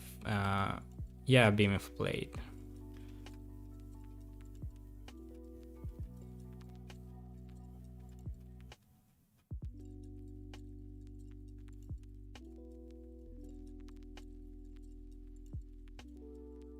So with the beam of blade, you can, try to make it bigger. You can actually cut the lights, and that's perfect for front. That's what you want to be able to do, because then you can prevent light spilling out on all over the place in the venue.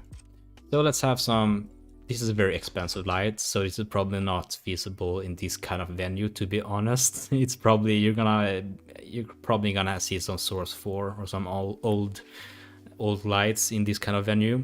But let's just, this is a raw industry building venue with a fantasy budget, so let's just have some BMFO blades here.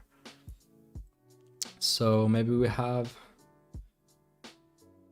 2 center ones and 3 outer ones, and we'll probably tighten them together a little bit so it doesn't, we can have 1 center one as well. A pure center one is pretty good. This is really expensive. The management of this venue is probably gonna kill me for designing this. But this is not a real venue, so this is just a fantasy. It's not really realistic though to have these many beamable blades. So let's do, okay, let's be reasonable.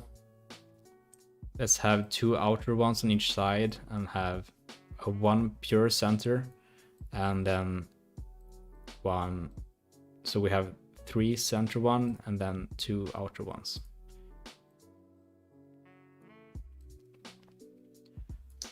And we will drag them in a little bit. Is this pure center?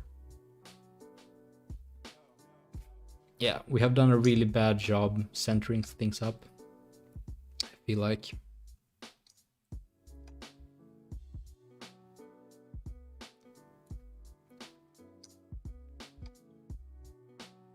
Let's put this pure center. Maybe it's overkill to have 3 center BMFLs, but this is kind of a short. What's the span here? It is that's like 14 meters something. That's probably pretty. And you know what? This is terribly unbalanced. So let's try to be realistic here. No, actually, I want.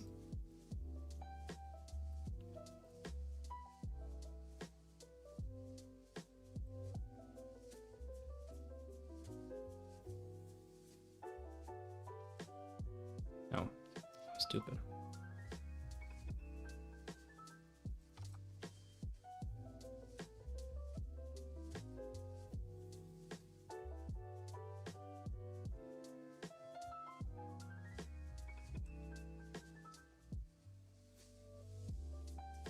So I'm going to group these lights.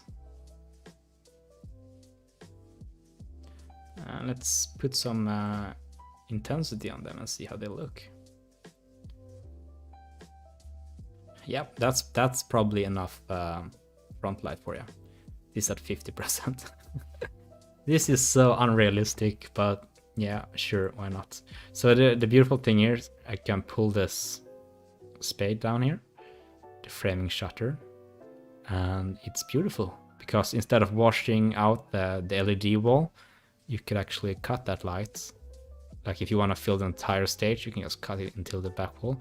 Just be careful not to cut the head of the poor talent. So if you can see kind of where the head, now we're losing light on the talent because we're trying to cut out the curtains back there. So always try to have a little bit of a depth, like not have people right in the back of the stage. Try to have a little bit of a margin so you don't have to flood the back wall of the stage. You can also see on a shadow here, if I move this back, you can see where it cuts off the lights. Because we're cutting off the lights right here, the shadow stop there. You can see the person just falls into the shadows. So it's kind of dangerous to frame sometimes if you have a lot of movement on stage.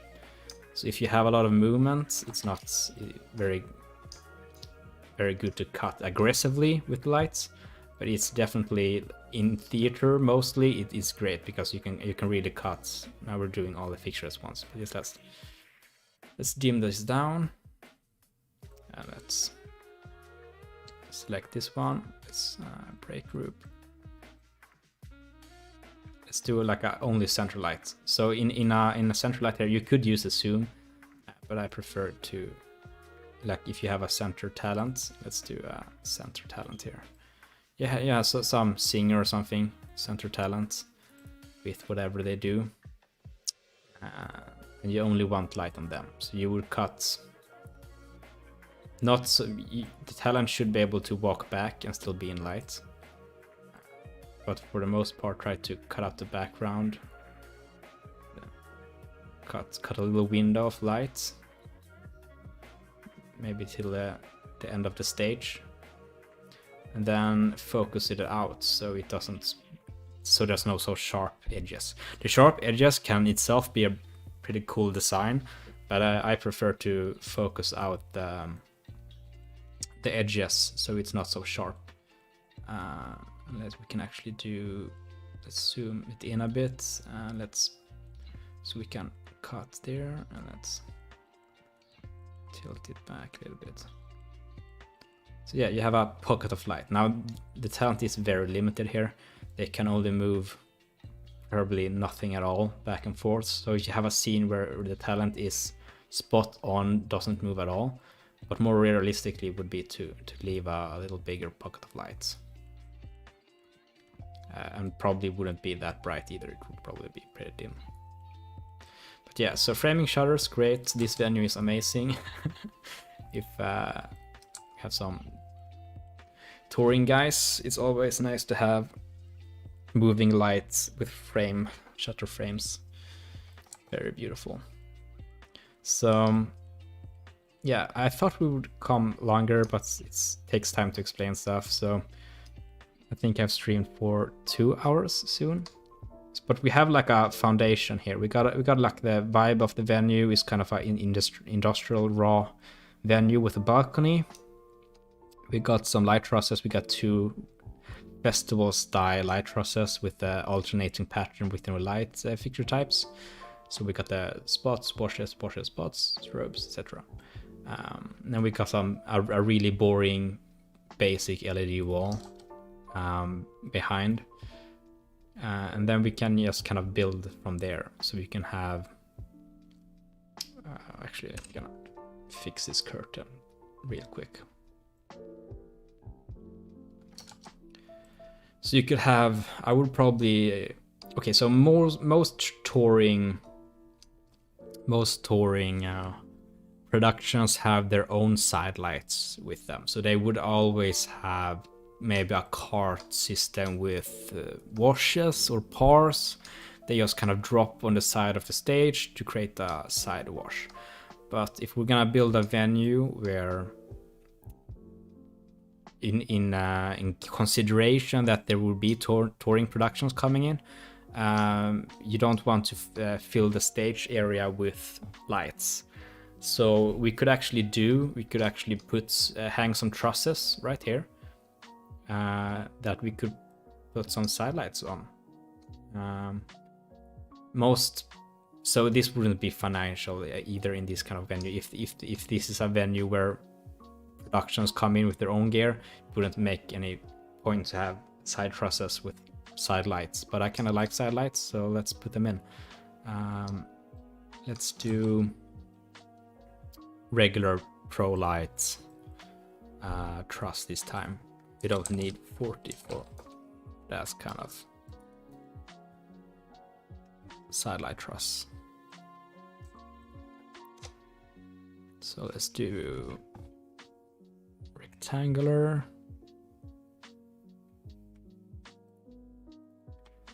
Uh, 3 meter piece is like that. So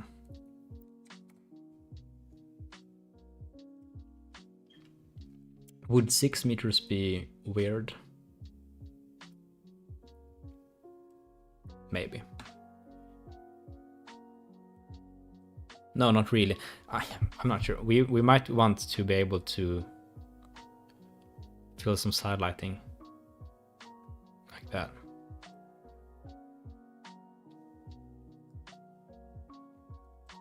Yeah, no, let's do it. Right, so what fixtures should we have for side lighting? We could be pretty boring and have... oh yeah, the bloom effect. Yeah, sorry. You're right, the LED wall is blooming like crazy. Where's the bloom? Yeah, I'm not a fan of blooming either. So the blooming is when the highlights get soft and blurry.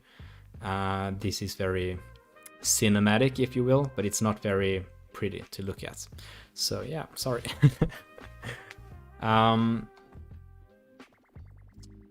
We could have... Yeah, we could have like the SKM P10s as side washes, but we would probably want something we can move, something we can constantly, like if we don't want a pure wash as sides, we could have something like a moving wash to side light with, so we can move it around and aim it.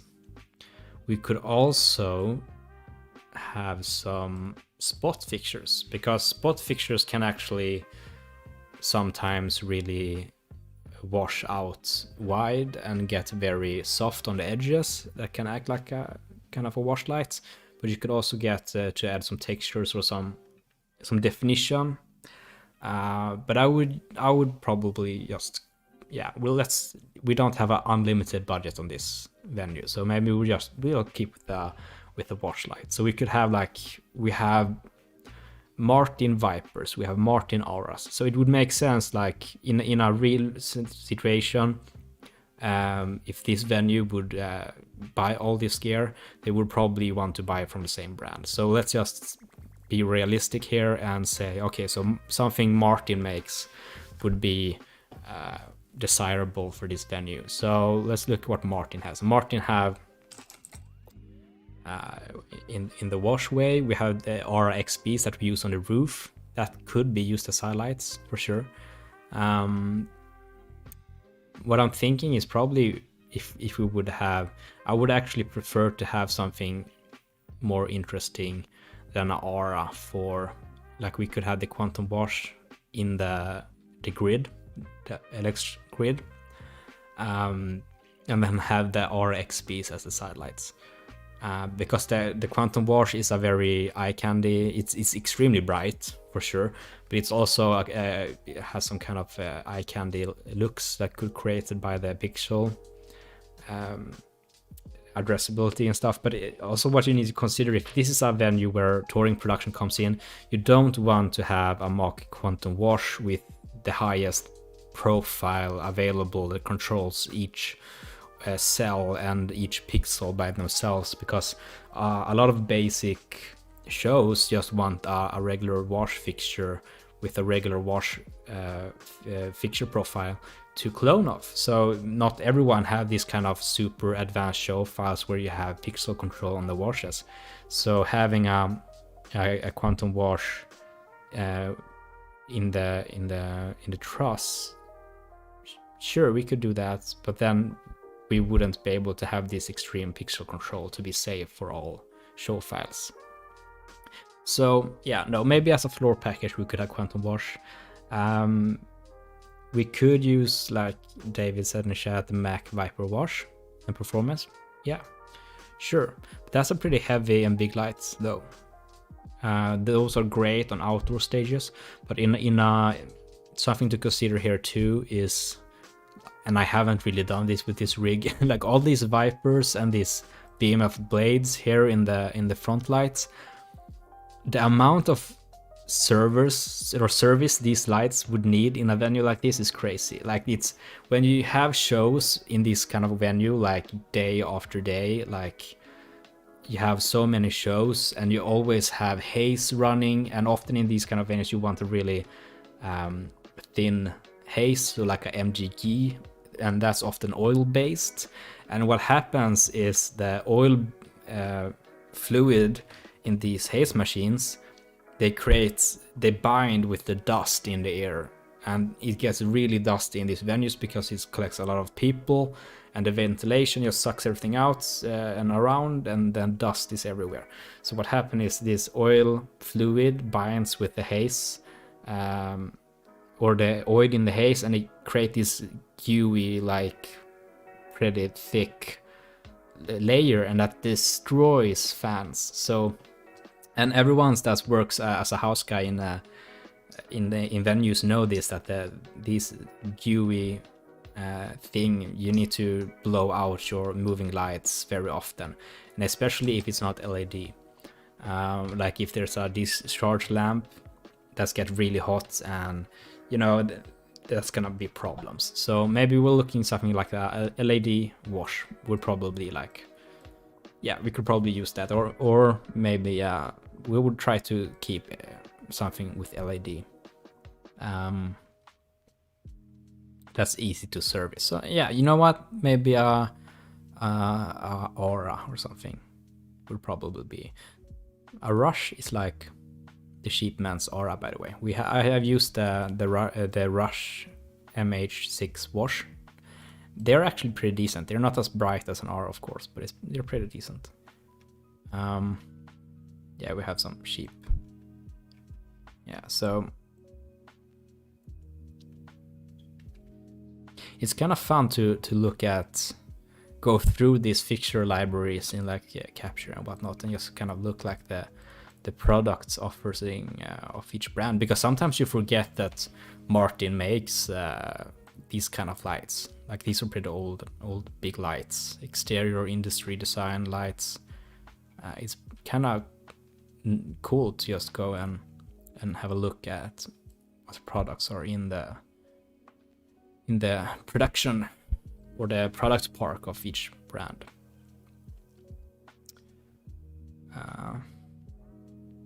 So yeah, let's do Sorry for my coughing. I got corona actually in the end of 2020. So I've been sick right between Christmas and New Year was at worst. So, but I'm pretty good now, so it's cool. So I'm pretty lucky because now everyone knows, like in January it's the legendary low season. Like not many people are out working on January. So if I were to get sick, and I did, it was actually pretty good timing to be sick in January and end of December. So I'm kind of lucky with that.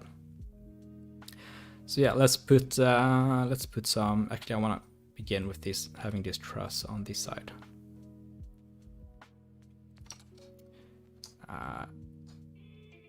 Yeah, let's just do auras. We already have auras in the house. So let's do some aura XPs. So we have 1, 2 for the front part of the stage, and maybe 3, or yeah, let's do 3 for the back part of the stage. And I don't symmetrically place these side lights because the intent of the side light, these two washes here, are meant to wash the portion of the stage in the front, and these are meant for the back, so they can be kind of a backlights too almost. So let's just put them. Yeah, no, they can probably be living around there. I don't want to put this aura there, but let's do that. I'm trying to mute the microphone when I'm coughing. Right, so cool. And you can always check the angle too, like if you put this on, we put some light on this one and we can zoom tight. You can kind of see what kind of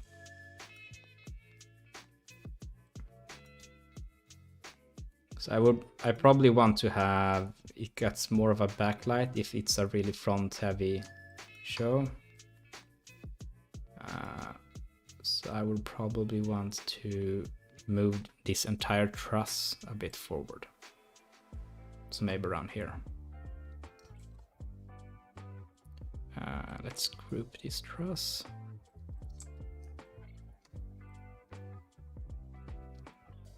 So now we have a perfect side light for the talent. You can see on the shadow too that it's a perfect side light. You can actually just, that's a beautiful part with capture. You can pretty easily see what you can get.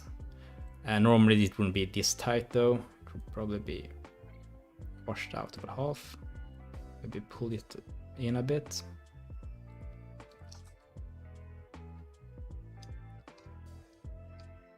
So if we would lower the house lights in the venue. Oh no, wrong one.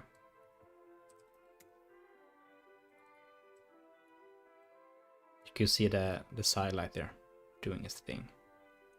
We can add some fronts too. Something like that. So capture is pretty good actually at simulating shadows. So you can see on the face, it actually simulates. If you would look like a cinematographer, you would actually see the shape of the face if you look from this way. So it's actually pretty good at simulating the direction of light. Like if we would go into cinematography a little bit, I'm pretty into that stuff too. Filming from this direction looks very flat and very boring. You have no depth, you have no, it's very flat. All the lighting is very flat. You have a little bit of raccoon eyes on him, but it's in your very flat. This is way more interesting. This is like, now this is a strobe. We can shut it down. Shut it down, here we go. This is more interesting of angle. So if you would film from this angle, from the dark side of the face, you have much more going on. You have the shape of the face, the outline. You have the, if you go a little bit here, you can have this highlight glow on this side of the face. You would have a shadow drop off. This is pretty extreme, pretty dramatic, but it's like it's pretty cool to from this side. And then we're using a front light there, and we're using a side light there. So this is a pretty good placement for the lighting. What I'm thinking now is creating something around the LED wall, seeing it this dark. I got some ideas that we could actually put some sheep moving lights or LEDs or something around to actually create some kind of a yeah, just dots of lights, kind of candy effects. So you can do some pixel mapping or something with them. So let's go in the ambient temperature here. Now these row, if you would rig this, those row panels are pretty sturdy, so you could probably use some pipes and stuff and rig it from, but we could just ignore that for now, and just you could use another truss and then hang ladders and have the lights in the ladders. But I don't really like the look of the ladders. Something that would be able to maybe strap from the LED wall out, very light fixture. I'm kind of thinking Mac 101s. Now it's been a while since anyone has used Mac 101s, but Mac 101s are extremely bright.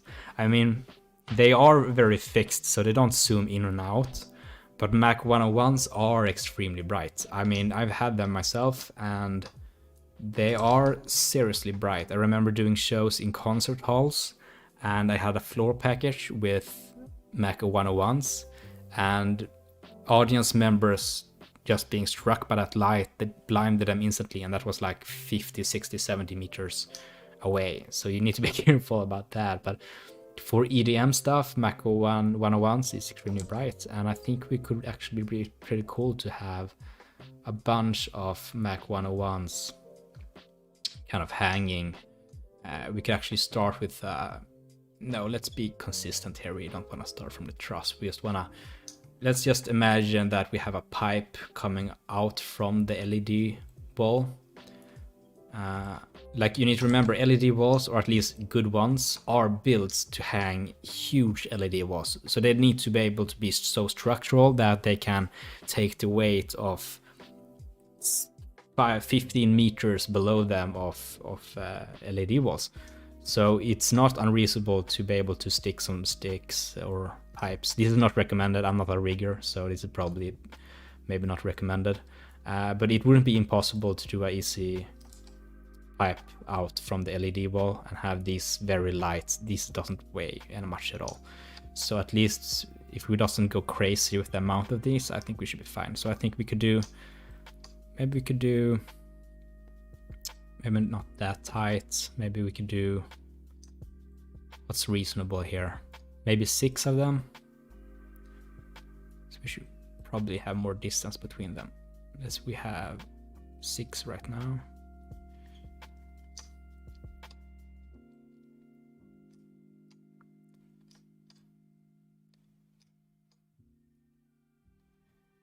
You know what? Let's do 8. We are amazing here, and these are our old and cheap lights. So you don't need to use Mac 101s. You could of course use whatever. You could use Chinese ones as well. So we could probably have, trying to figure out what spacing we should use.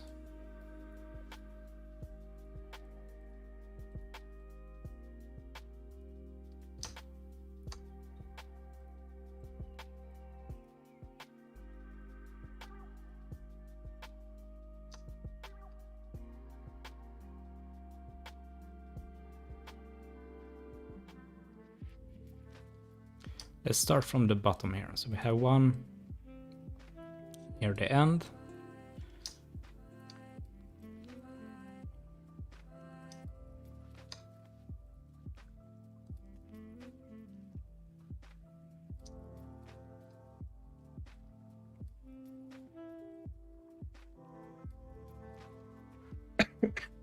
Sorry about that.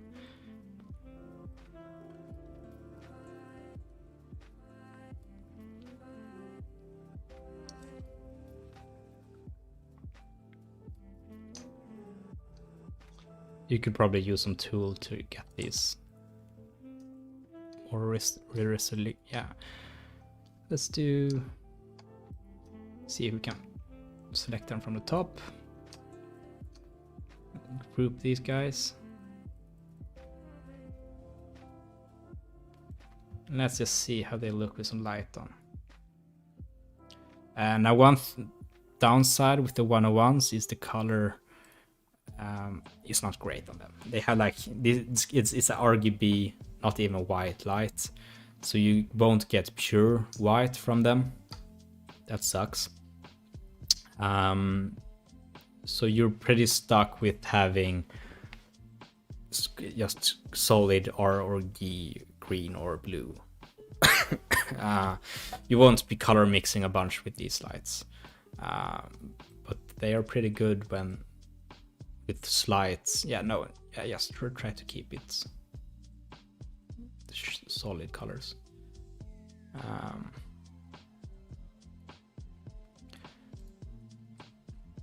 So that's kind of, it's like eye candy look.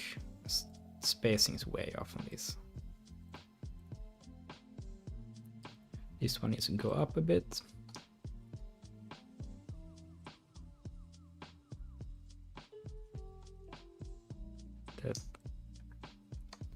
This one needs to go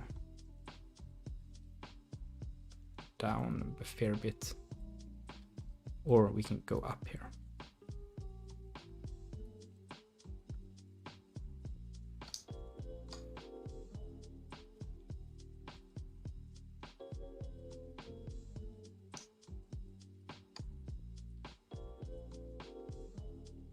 I should have measured this out, it would be easier.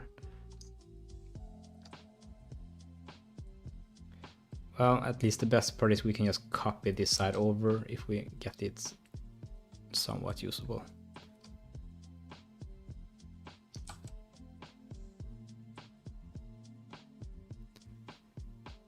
The dry higher for, do you mean this entire, with all the wipers on, all the BMFS blades and all the washers and like everything? Like with the trussing and the work and stuff, or just the fixtures themselves? That it's super hard to like calculate what the pricing would be. It all depends on the relationship you have with the rental house and stuff like that. So it really depends. It's really hard to say.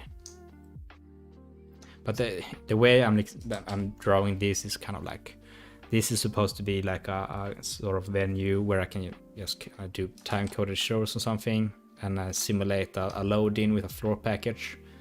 Size-wise, because these are often the middle stage kind of look, like the most concert venues in industry design places. It's kind of this size. It's like kind of 12 to 16 meters wide, maybe even smaller, 10 meters, and they have a depth of like 8 to 10 meters or something. 11 maybe. So this is kind of what you would see in real life, venue wise. So when you design a floor package, you can kind of design them for, that depends if the tour is like a festival tour, you would have a bit larger floor package. Also depends on what you can fit in a truck, but I mean, you can get an idea of how it would look in a venue like this. This is kind of a basic venue size wise. For sure. So if I'm not really happy with the distance here of these. I'm gonna try to figure out. I don't have any reference on the LED wall because it doesn't have any texture back here. It's just because the way we would hang these in real life is depends on the back of the LED wall. I know row panels have this kind of a ladder structure on the back that's meant for climbing. You can actually climb a lot of row panels from the back in the center spine, kind of. So you could fit a pipe through that. Let's see.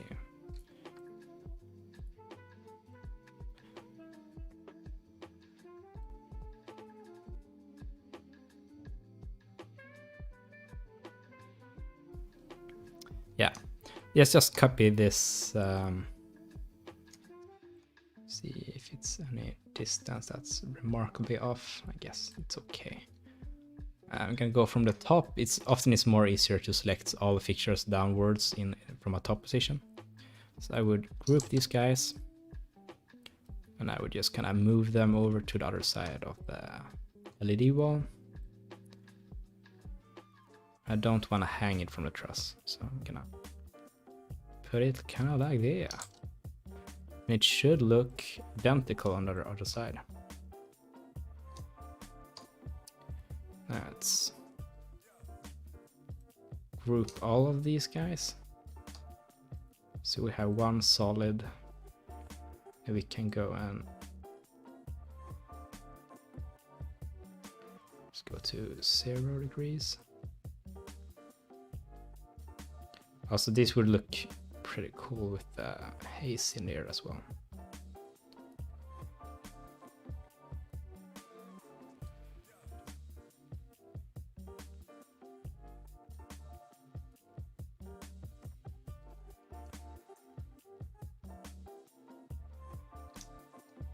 So I'm kind of feeling it's very empty in the middle here. This LED screen is pretty big. So we could actually hire this entire elevate this a little bit. We can probably put a line of Mac 101s down there too. So if we go to top, also the standard direction to place or to have a light is actually it's hanging, so never mind. But I know sometimes it's when it's a standing position, you just kind of drop it on a truss and it will move to a hanging position. But yeah, we would realistically have them hanging from underneath the LED wall, so we will probably put it there anyways. So let's try to create, now here is a little bit easier because we have a reference, so we can just place one light on each line here. So that's exactly 1 meter. Kind of. I'm being a bit sloppy here now. We can copy these guys. Do like that. And then I guess 2 more there. Oops.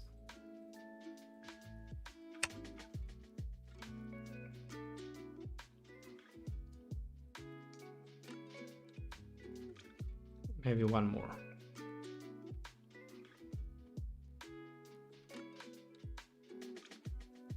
Here we go. I'm just gonna have them hanging from behind the LED wall, kind of.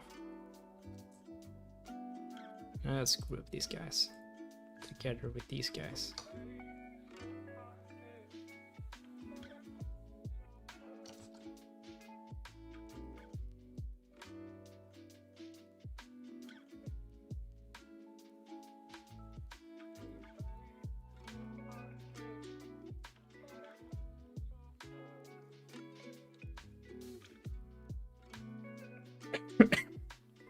Right. I'm not a big fan of the... yeah, I moved this one. Let's see. Let's actually put a darker material on that curtain though.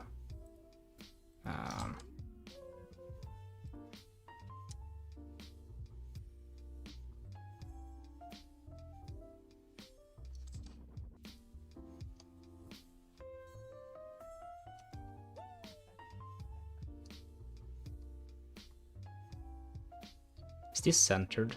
Looks very crooked. Yeah, I've done a really bad job centering things up here.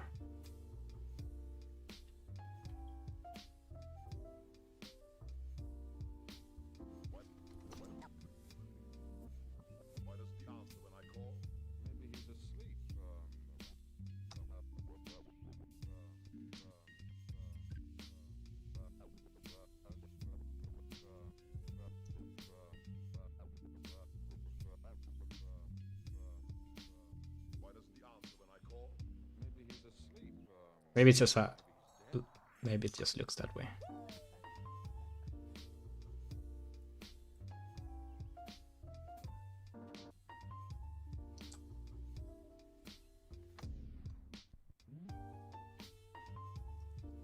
Right, let's lower the house lighting, ambient.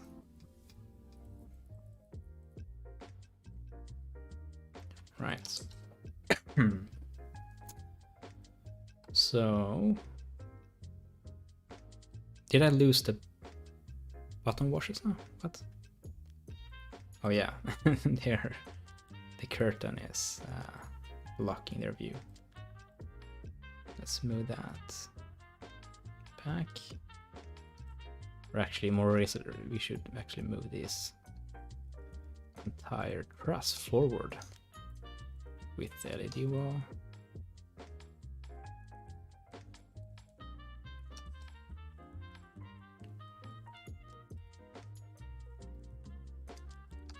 So this would be actually pretty decent to have as a TV venue as well. You have some kind of lights, creating some depth and interest. Yeah, some kind of strobes.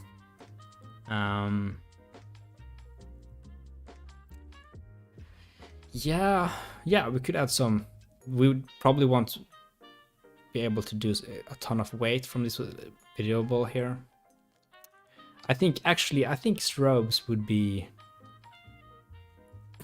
not really. I think they would work best as a floor package, actually. I think having strobes you can put as a floor package would be preferable. If you have like risers for drums or for keyboard players or something, strobes being yeah,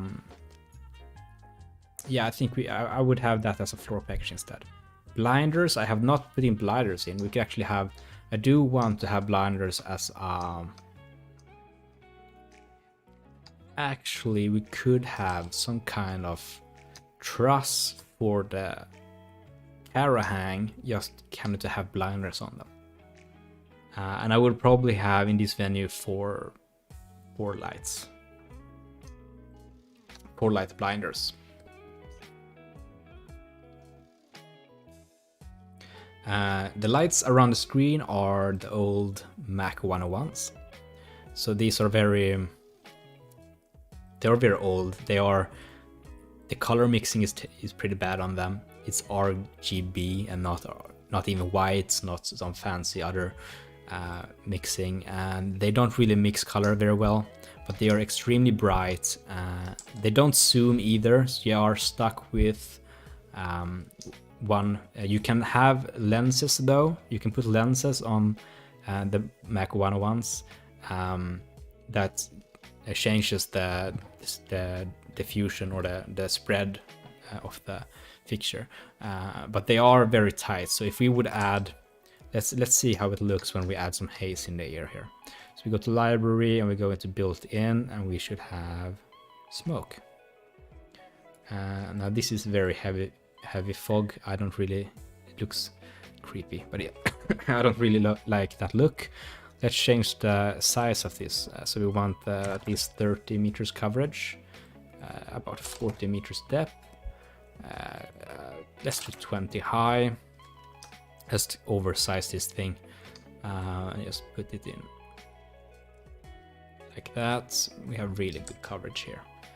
So you can kind of see the kind of effect it's doing here. It's kind of creating it's framing the LED wall, so to say. And they are very tight to the 101s, so it gives kind of a nice beam effect. It's actually more, the 101s are actually more of a beam than an actual wash, in my opinion.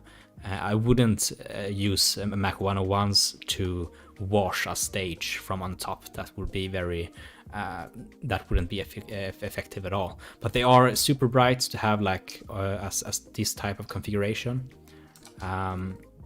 It's pretty nice to add that dimension, and they are very bright. The visualization here, I would say, is pretty accurate. They are this bright. They are super bright.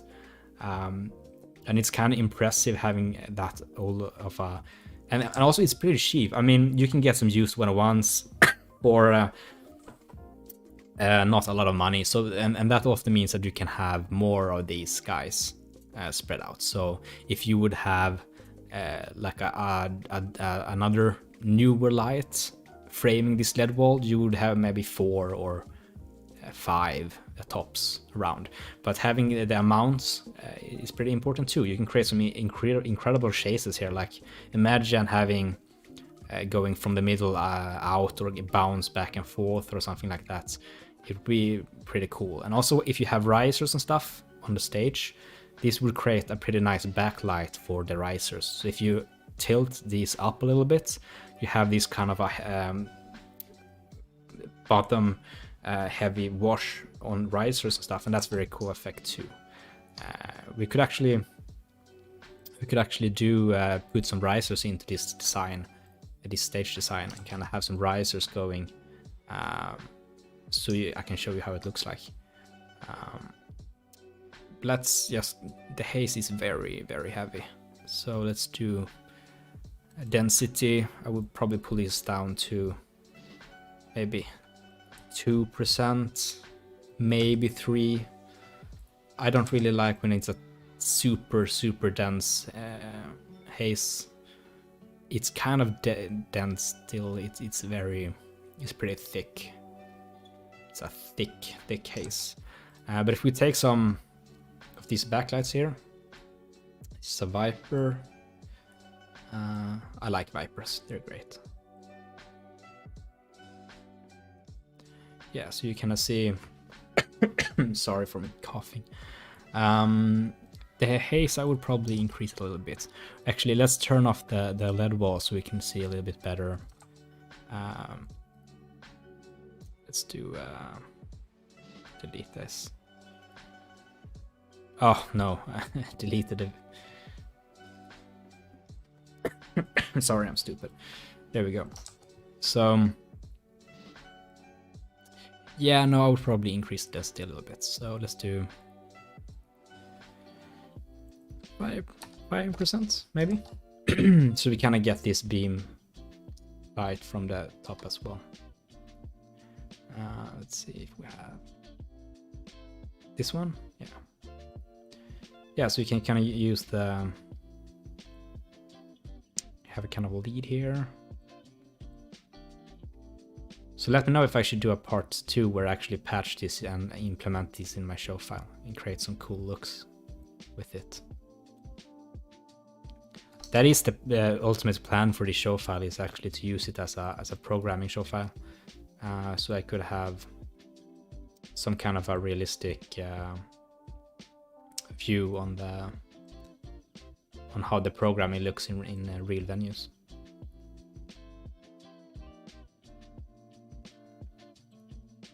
I would actually prefer to have a center point in this kind of show. So this is not the EDM kind of look, but for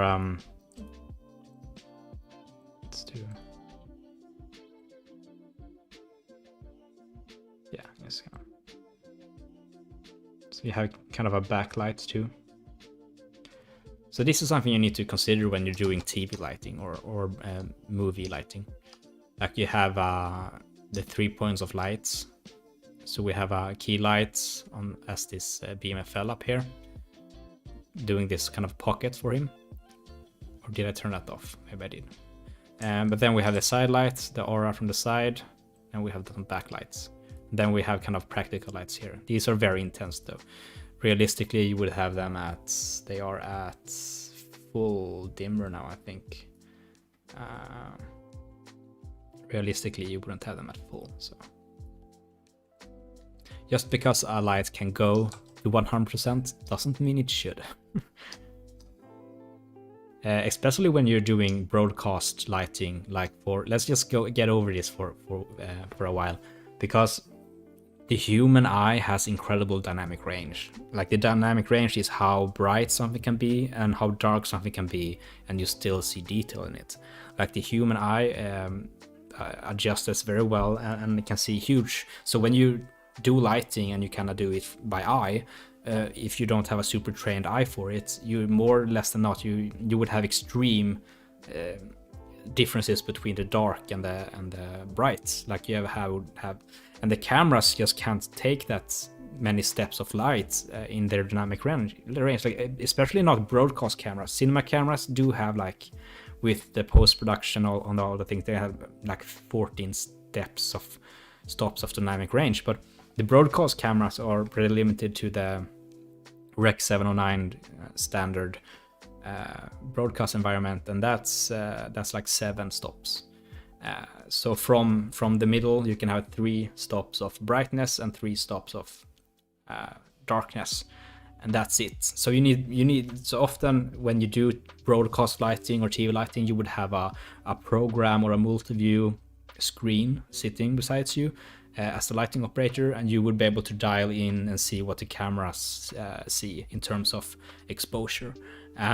So you would have a common exposure level often on the skin tone on the key lights, and then when you've set that exposure for the key light for the skin, you could go and do all the other lights, like the exposure level on them. And oftentimes I've been like on a fader, I would have, depending on the fixture and how bright they are, sometimes I'm down on 20% on the fader. Sometimes I'm down on 10. Sometimes it's just like a little accent background lights.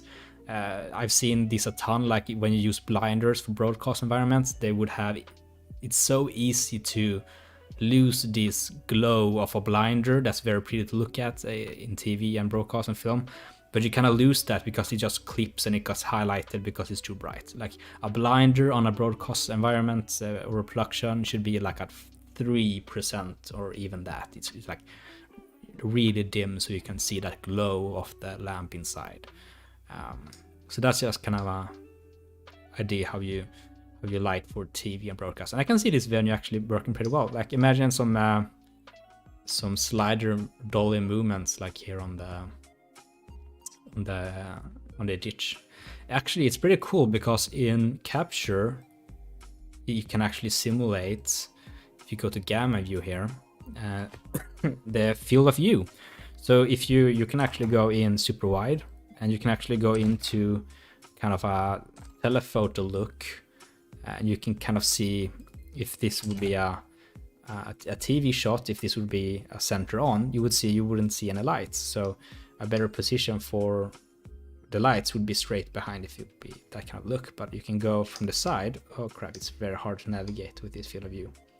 You can go from the side and you can have some lights in the background.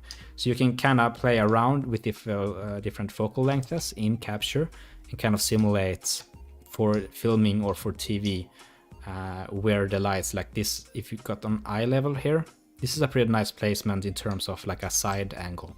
Like you have the, it's very dark on this side of the face now, but it's pretty nice to have these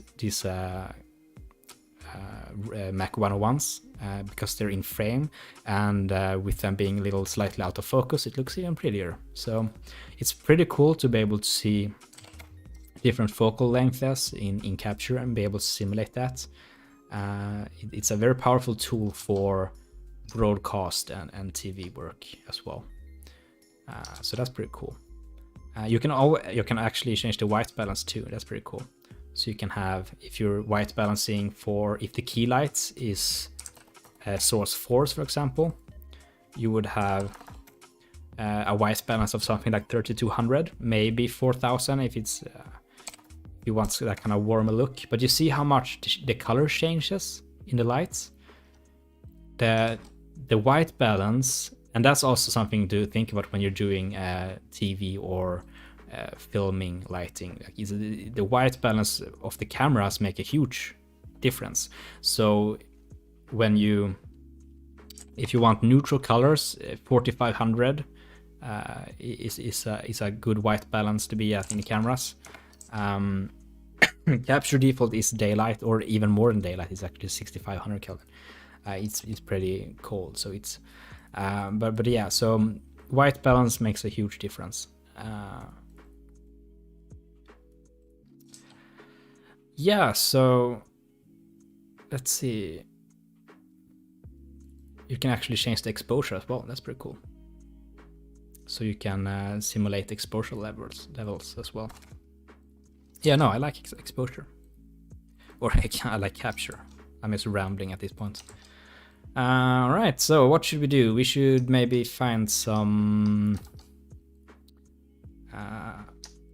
We haven't done very much on the actual look of the venue, so we have a very boring looking venue.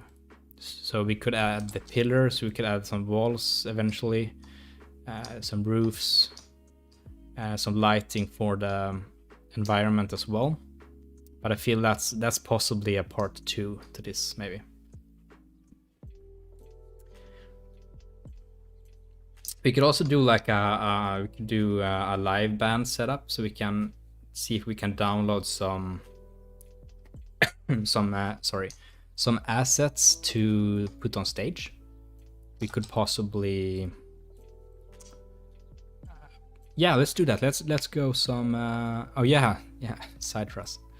Thanks for reminding me. I just need to copy this oop, there we go. It's copied. Let's see, sidelight. Just a reverse from this side. So we got us beginning there. There we go. That's easy. We should go in later and fix all the unit numbers for all these lights too as well. Need to create something that makes sense. These are the side lights for this. And these are reversed from the other, I think. No, they're not. Never mind. You can actually line them up exactly by looking at the side view. There we go. Oh, damn it.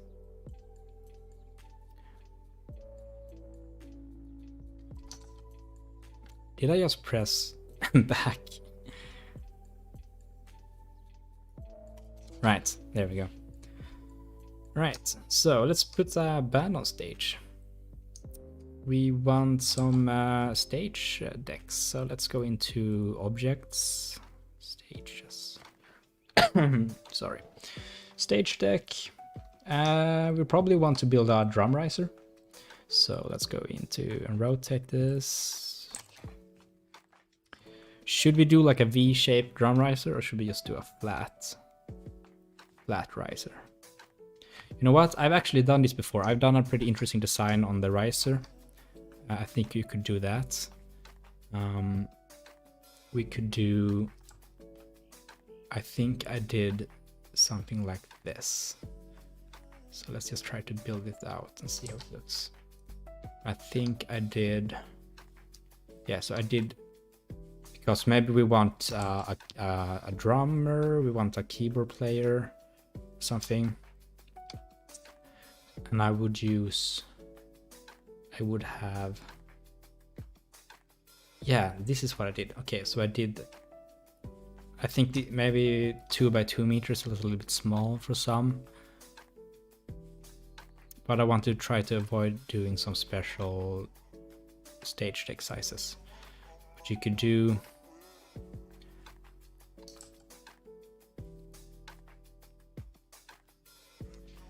this would be a cool drum riser design. I think you could build another deck maybe here. This takes pretty much space, but I think it could be. Also, this is not really good, but I can do 120. No, wait, my math is off. 130. Oh, crap. So 45 degrees, 90 degrees. Okay, you know what? Fuck it. That's math was not actually my strong thing in school. So let's do 45. 180, 45. Cool.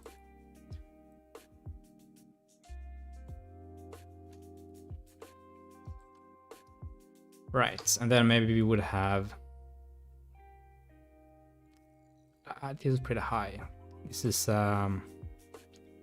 1 meter, so I would probably put this at 1.6. Maybe 1.08 for a drummer, 0.6 for these guys. These would be 0.6.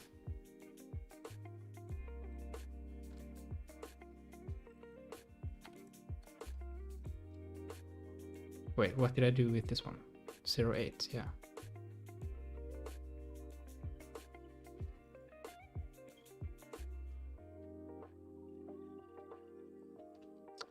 So let's do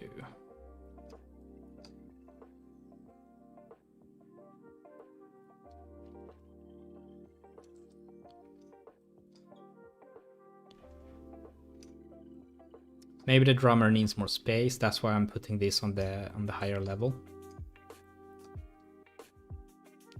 So that means I need to switch these out.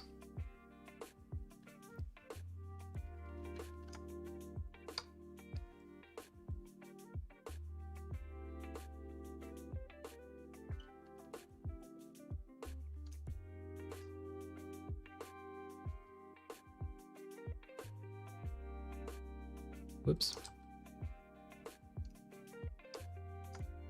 It's kind of cool. It's like a double view from up top. Let's lower these two. 0.6, 0.8. I still think it looks weird with those being that much higher. You know what we could do? We could actually have LED bars along this kind of opening. So it would be like a V of LED bars. So you could have pixels running under the riser. And this wouldn't actually be really that uncommon of a riser. Like technically, logistically, this could be split up by having these 3 decks on wheels, on rollers, and these 3 decks on rollers, and then combine that with just 2 decks on rollers. So logistically, it wouldn't be that hard to split up. I would probably have for the drummer, we take, let's change the size of these so these 1x1s, and just kind of give him a little bigger area. Most drummers actually have like a laptop and stuff too for their stuff, playback and stuff. This looks like a logo. This looks like I can't remember what kind of logo I'm thinking about.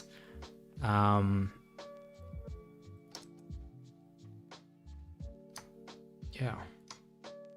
Right, so we have some space here for the drummer. We have a riser for the keyboardist and maybe something else.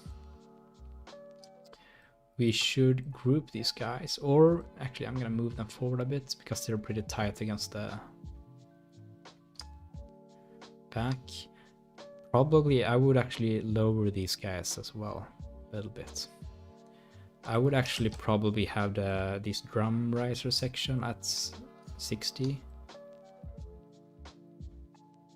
Maybe. I kind of don't want to lose the light from the...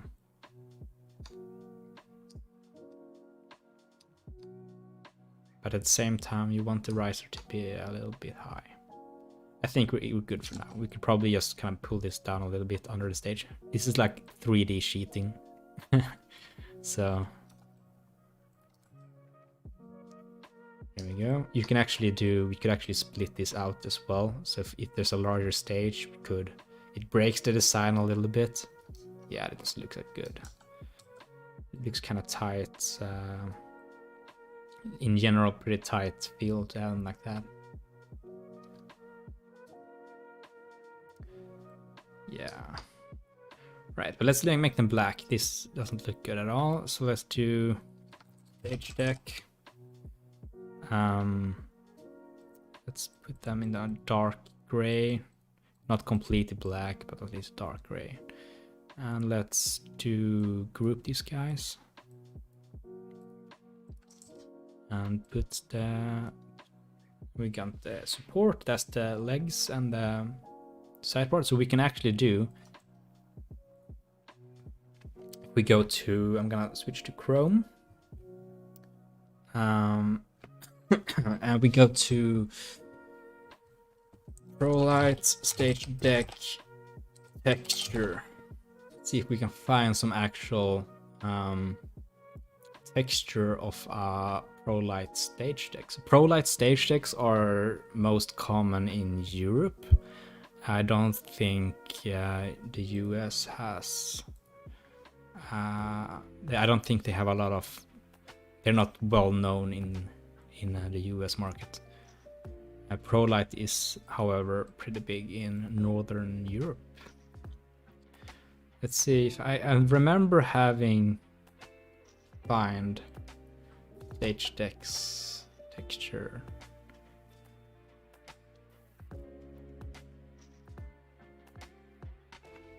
Let's see if we can find it. I remember having the perfect material texture for it, but that's on another computer, not a hard drive. Let's see if we can find this. I don't remember what I searched for. Is it like ProLight? Just ProLight texture, maybe? No. Stage deck. Here we go. There we go. Nice. This is a pretty good texture. Let's see if we can find the actual image. Let's cheat a little bit. Yeah, there we go.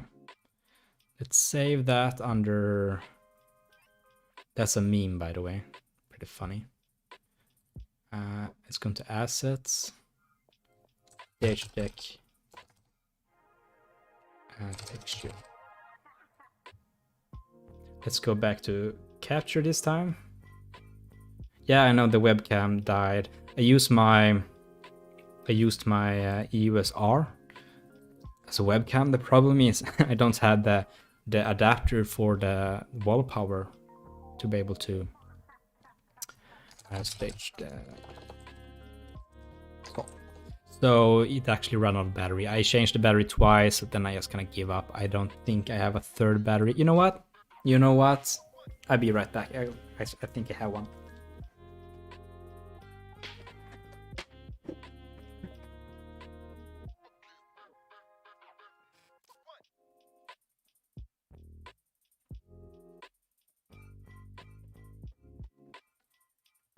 Yeah, no, I lied. I lied too, yeah. I don't have one. Sorry. So let's go into texture media and select, texture image. Set image and go into the stage text texture. And let's drop this, let's see, select all these stage decks. Boom, to deck. And now we probably need to change the width. These are pretty big texture. They are probably more like 0.3 by 0.3 maybe. I mean, this is real detail. Like this is maybe only like, yeah. Let's break group. I just need to fix this.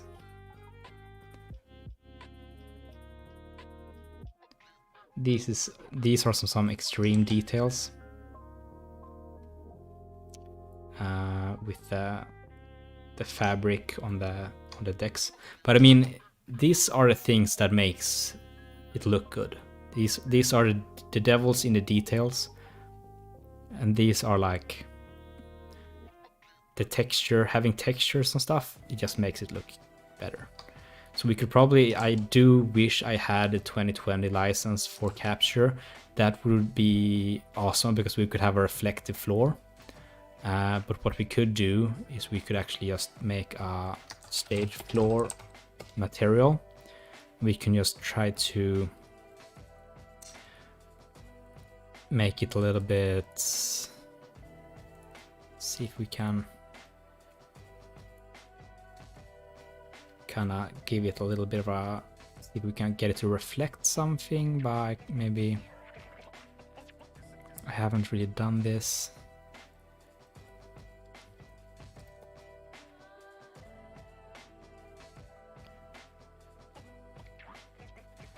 Because having transparency do make, you know, it just kind of looks weird.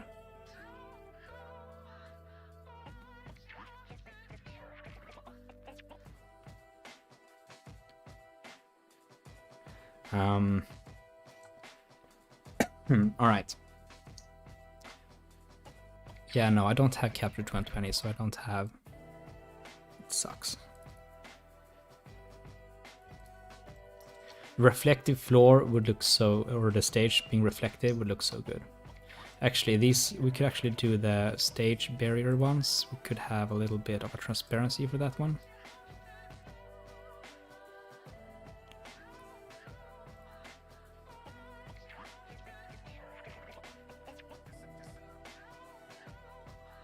So let's see if we can make them more realistic by adding some transparency. Because it's a texture image, I don't think we can actually make these transparent. That sucks. But we can make the, where is it? There. We can make the frames transparent, I think. Maybe? Yeah, it is. But it's pretty weird to have this kind of texture not being transparent. So the question if we should remove that image. Or this should work. Why doesn't it work? No. We don't have a texture image here. It is imported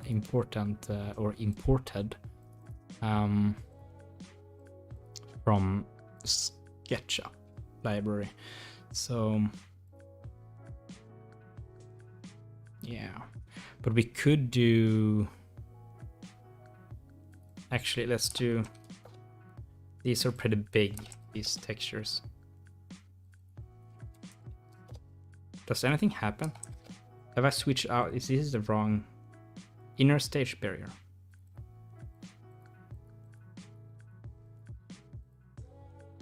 Is it not? No, this is the wrong one. This is the one. Yeah, I remember now. Cool, it does work. Yeah. That's a huge. So let's see if we can make it brighter. Make it a little bit more realistic. Maybe as these are not supposed to be transparent, but it looks pretty bad when they are not transparent at all.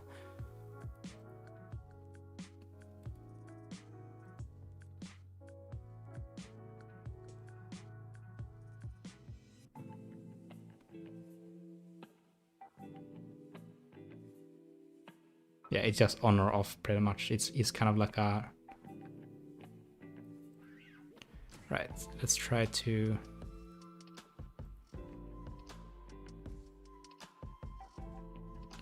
yeah, now you can, yeah, right, well, I think it still looks better with transparent, yeah, maybe if we can darken it a little bit more, yeah, that, I think that looks better.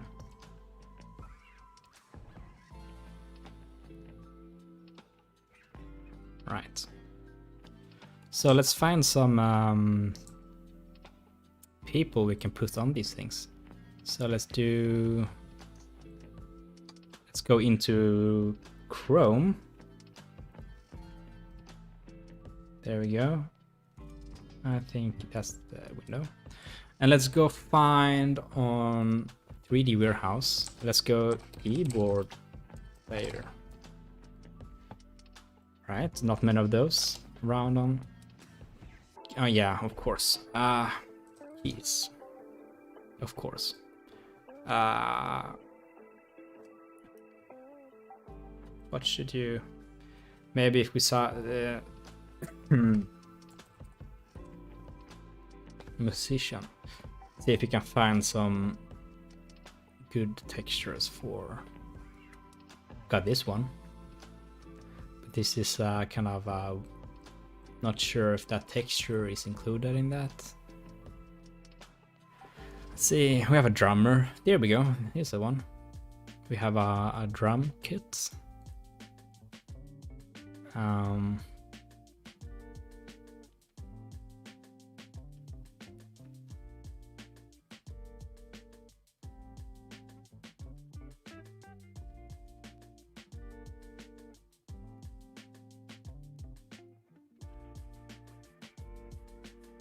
Yeah, okay, we'll just start with these ones. Oh, I hate this.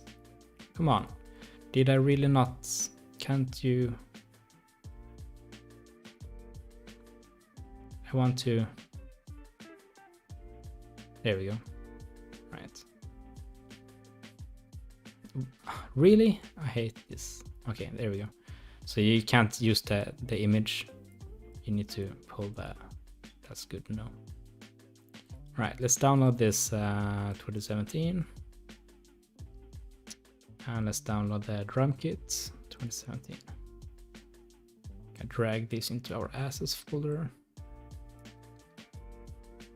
I'm going to go back to capture now because I forget.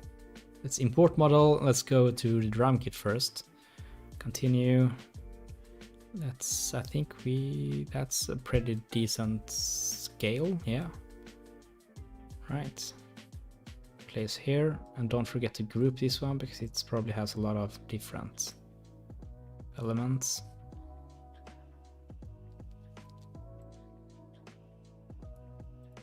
Here we go. These are super I don't want these colors, so let's go into is this like the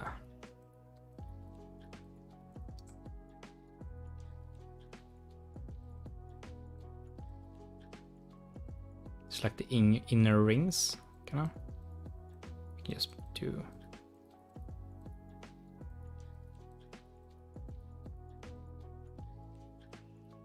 God damn it, this makes no sense. These sliders, they're like sticky sometimes.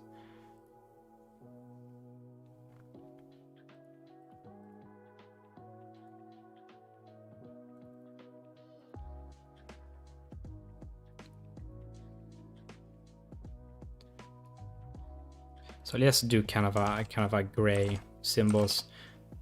They're not really gray, of course. They're more like, let's actually see if we can have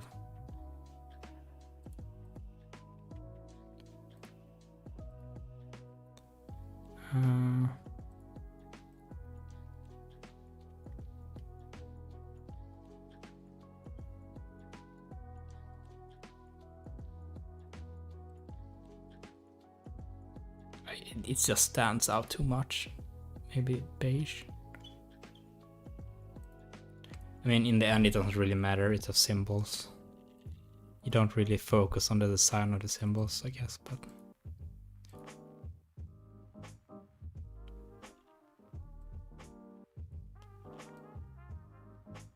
let's make it a little bit more white. Maybe. Then we have the color of the drummer.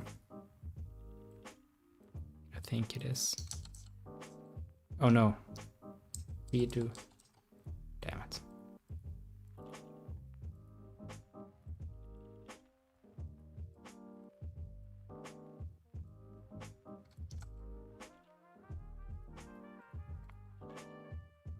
We want black drums.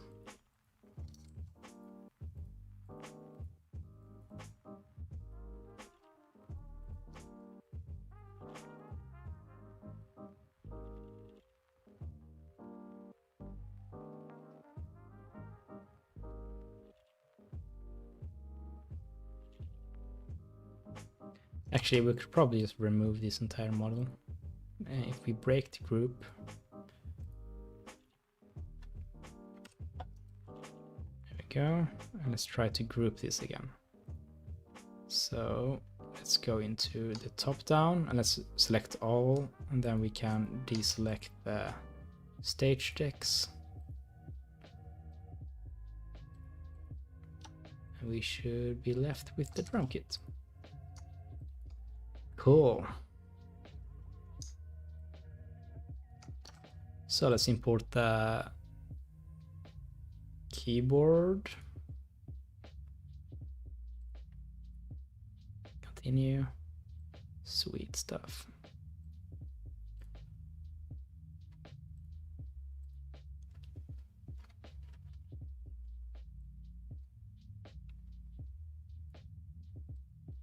Oops, don't copy.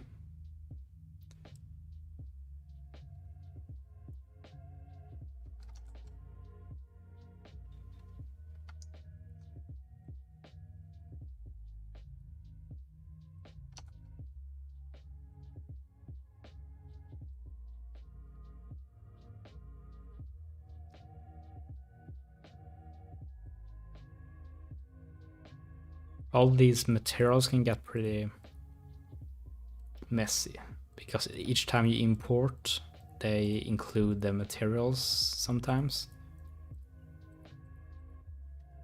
And sometimes they duplicate.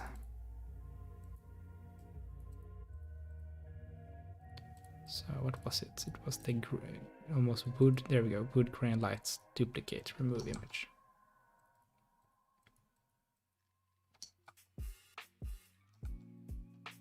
There we go. And let's see if our lights up here have a good. If they can spot the.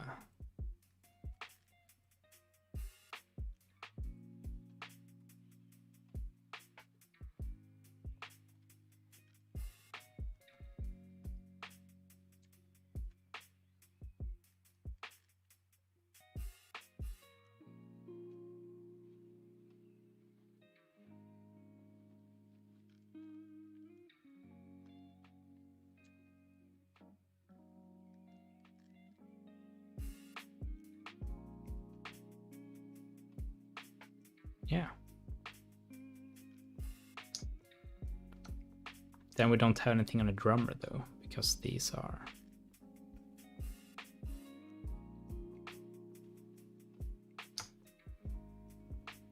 Maybe we should lower the. Move this truss more backwards. Let's go. The side. Select these guys.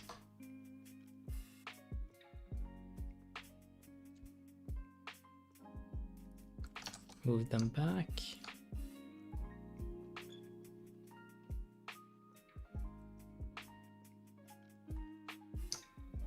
Oh yeah, those keys are floating. How did I think I... How did I...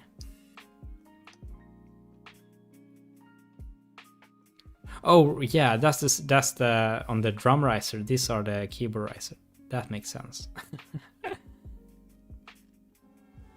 Sometimes you kind of just look at the wrong thing, you know, when you have something very obvious in front of you, but just focused on how the shadows drop or how the angle is coming down. That you're like, you miss something super obvious. It's pretty ridiculous. Or maybe floating keyboardists are very common. Who knows?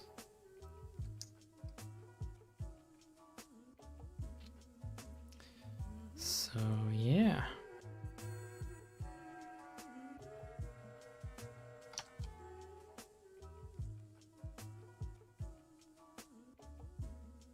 So the question is, how many universes are we up to now? I think my license for capture, I have another license, but this is only a duet license.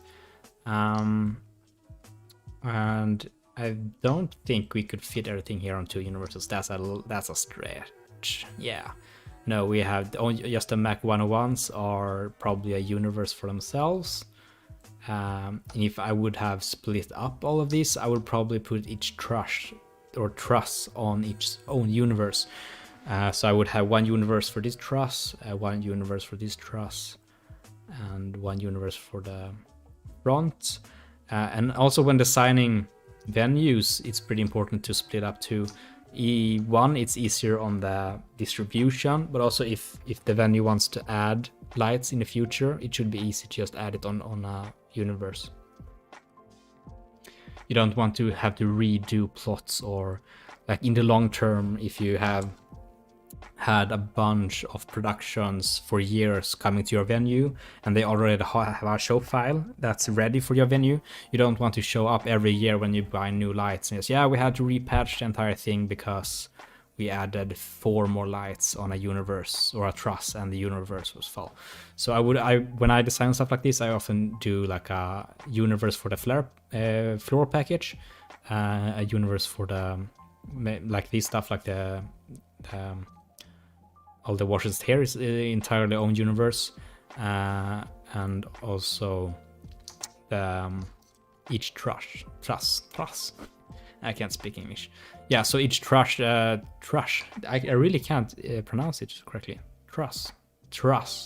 Yeah, I'm not even gonna try.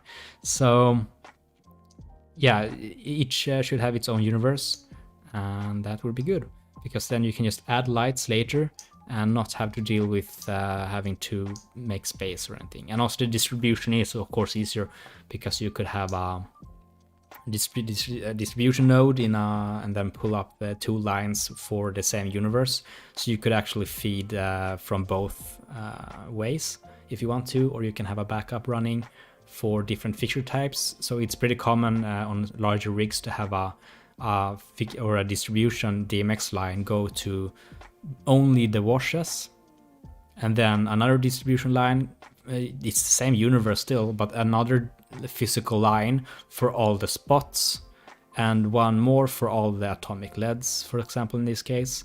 That way you have failover and you don't need to reconnect anything. You can also feed from 2 ways simultaneously and stuff like that. But yeah, so cool. I mean, it's not impossible that our super cool band here has 2 keyboard players. So let's just, in the meantime, just have some symmetric feel on this one. Let's just imagine that this super cool band has a really EDM kind of vibe. So they have like super much keyboards and cool stuff like that.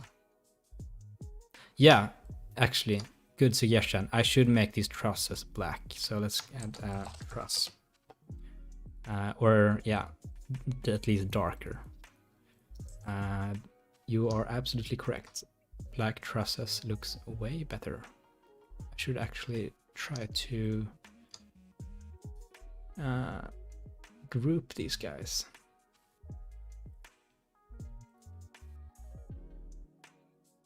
Did I not just... All right.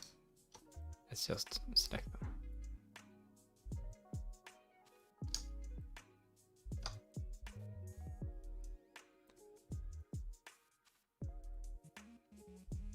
Oh, crap.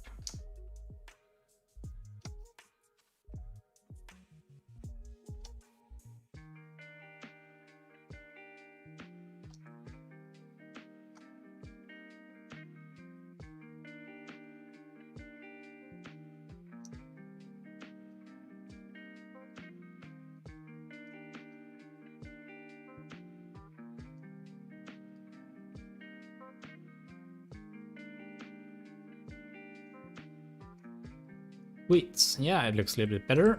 Black truss is live. More often than not. Right, so this is kind of exciting. I've been doing this for 3 hours now, and we are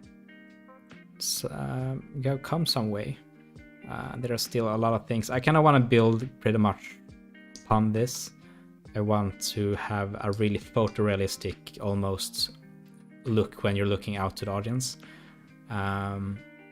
So I want to try to import a bunch of models from SketchUp. These are floating, by the way. Let's fix that real quick. So I kind of want actually, let's just kind of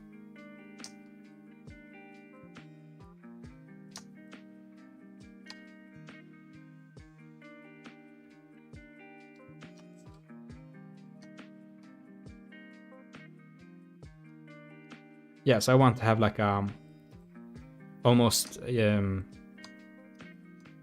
yeah, kind of like a real audience almost. And I've seen people doing a lot of crowd cell phones by making the cell phone material with capture NDI, I think they use, and they have a different camera to capture, or if they render it twice, they can have a recording of the light show. So you can have like the cell phones display the light show itself. It's pretty cool. I'm not sure my computer will actually handle that though. For those computer geeks out there, I got my hands on the GTX 360 or no, RTX 360. So the newer graphics cards, they're supposed to be way more better, and they kind of are for the money. I mean, the 360 is like the price equivalent to the 2060, I guess, but the performance is more like a 2080 Ti or something. So it's kind of stepped up like a performance, like price level. So that's pretty cool. Actually, let's see. I'm not sure what the graphics are right now. I think I don't have really great graphics installed or like the rendering settings here. Let's actually max it out, shall we? Let's do realistic. Let's see if my stream craps itself now. Let's do max resolution. Let's do high here. Ultra here. Oh, my mouse is... Oh, something's happening. Oh. No. What's happening? Let's go back. Let's go back. Let's go back. Oh, no. Oh, something's happening.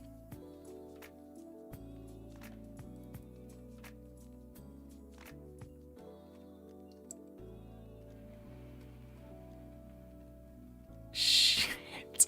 I'm not even sure the streaming is still going on. I need to close this out. Don't put beam resolution to ultra. Wow. Yeah, so I closed out of the... I closed manually out of the capture because it wasn't responding. It took like 5 seconds and the FPS on the OBS dropped like a lot. So I'm just gonna recreate this OBS window here. Let's see, let's go into program, capture. Where is it? Don't you see capture? Let's see. OBS, fun times.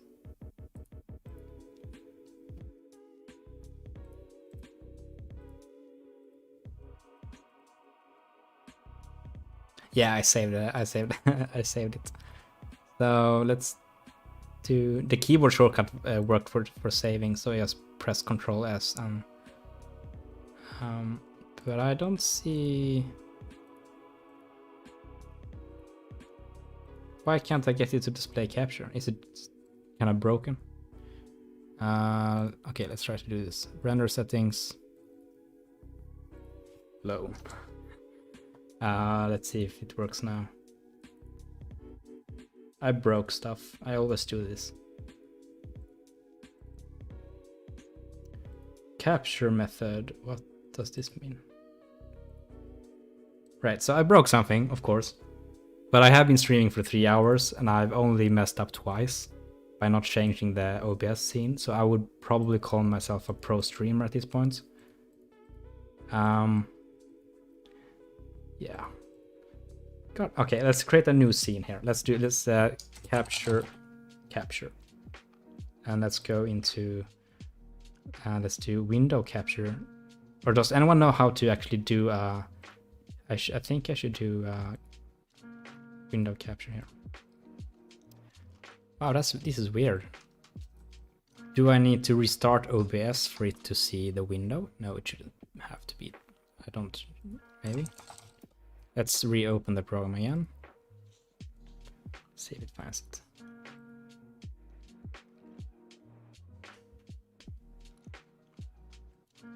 It doesn't. Okay, let's do a window. Can I still do that like in the good old days? Use a display capture. Let's see. Add display capture. Right. Cool. Let's do this instead.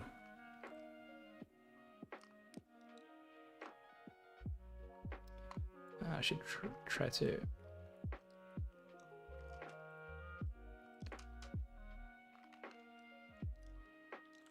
Yeah, sorry guys.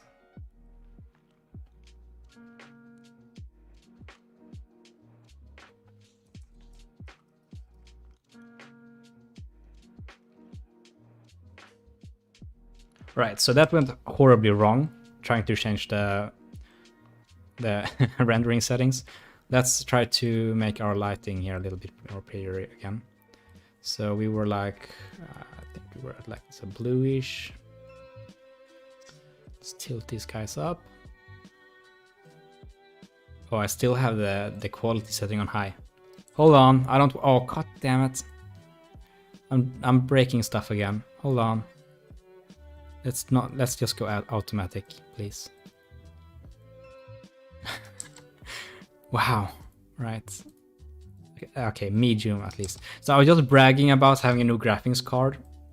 Oh, I got a new RTX 360. But look what happened. I just completely destroyed everything. All right, we still have frame drop. I'm just gonna go low. Who cares? There we go. Yeah, rather have good frames per second than having beautiful render quality. You can always kind of export your beautiful work in afterwards. Right, so we have so far we're pretty good with the stage itself. This is like a bare bones use for for kind of touring productions. But I want to work with the venue itself. So I want to add some pillars. I want to add the actual audience. I want to add kind of like textures to everything. Front of house too. I want to add some models of consoles and audio consoles. Probably have some kind of front of house place. Like with this view, this would be pretty cool. So you have a pretty good view of the stage. So we would have the front of house about here. Then we'd have maybe we need to work on the textures and the actual having some fence up here on the balcony and stuff. But yeah, we have come a while at for like only being 3 hours in. But I think I will actually stop streaming soon because I've been doing it for 3.5 hours now actually, and I'm starting to mess everything up. So I'm just gonna say thank you for watching. If you have any questions, just gonna contact me or wait for next stream, I guess. I'm not sure if I'm gonna leave this on public on YouTube. I think I will leave it online for a little bit and see if anyone watches it. But we'll see if I stream again soon. I probably will, and then I will be exploring building this more, adding to this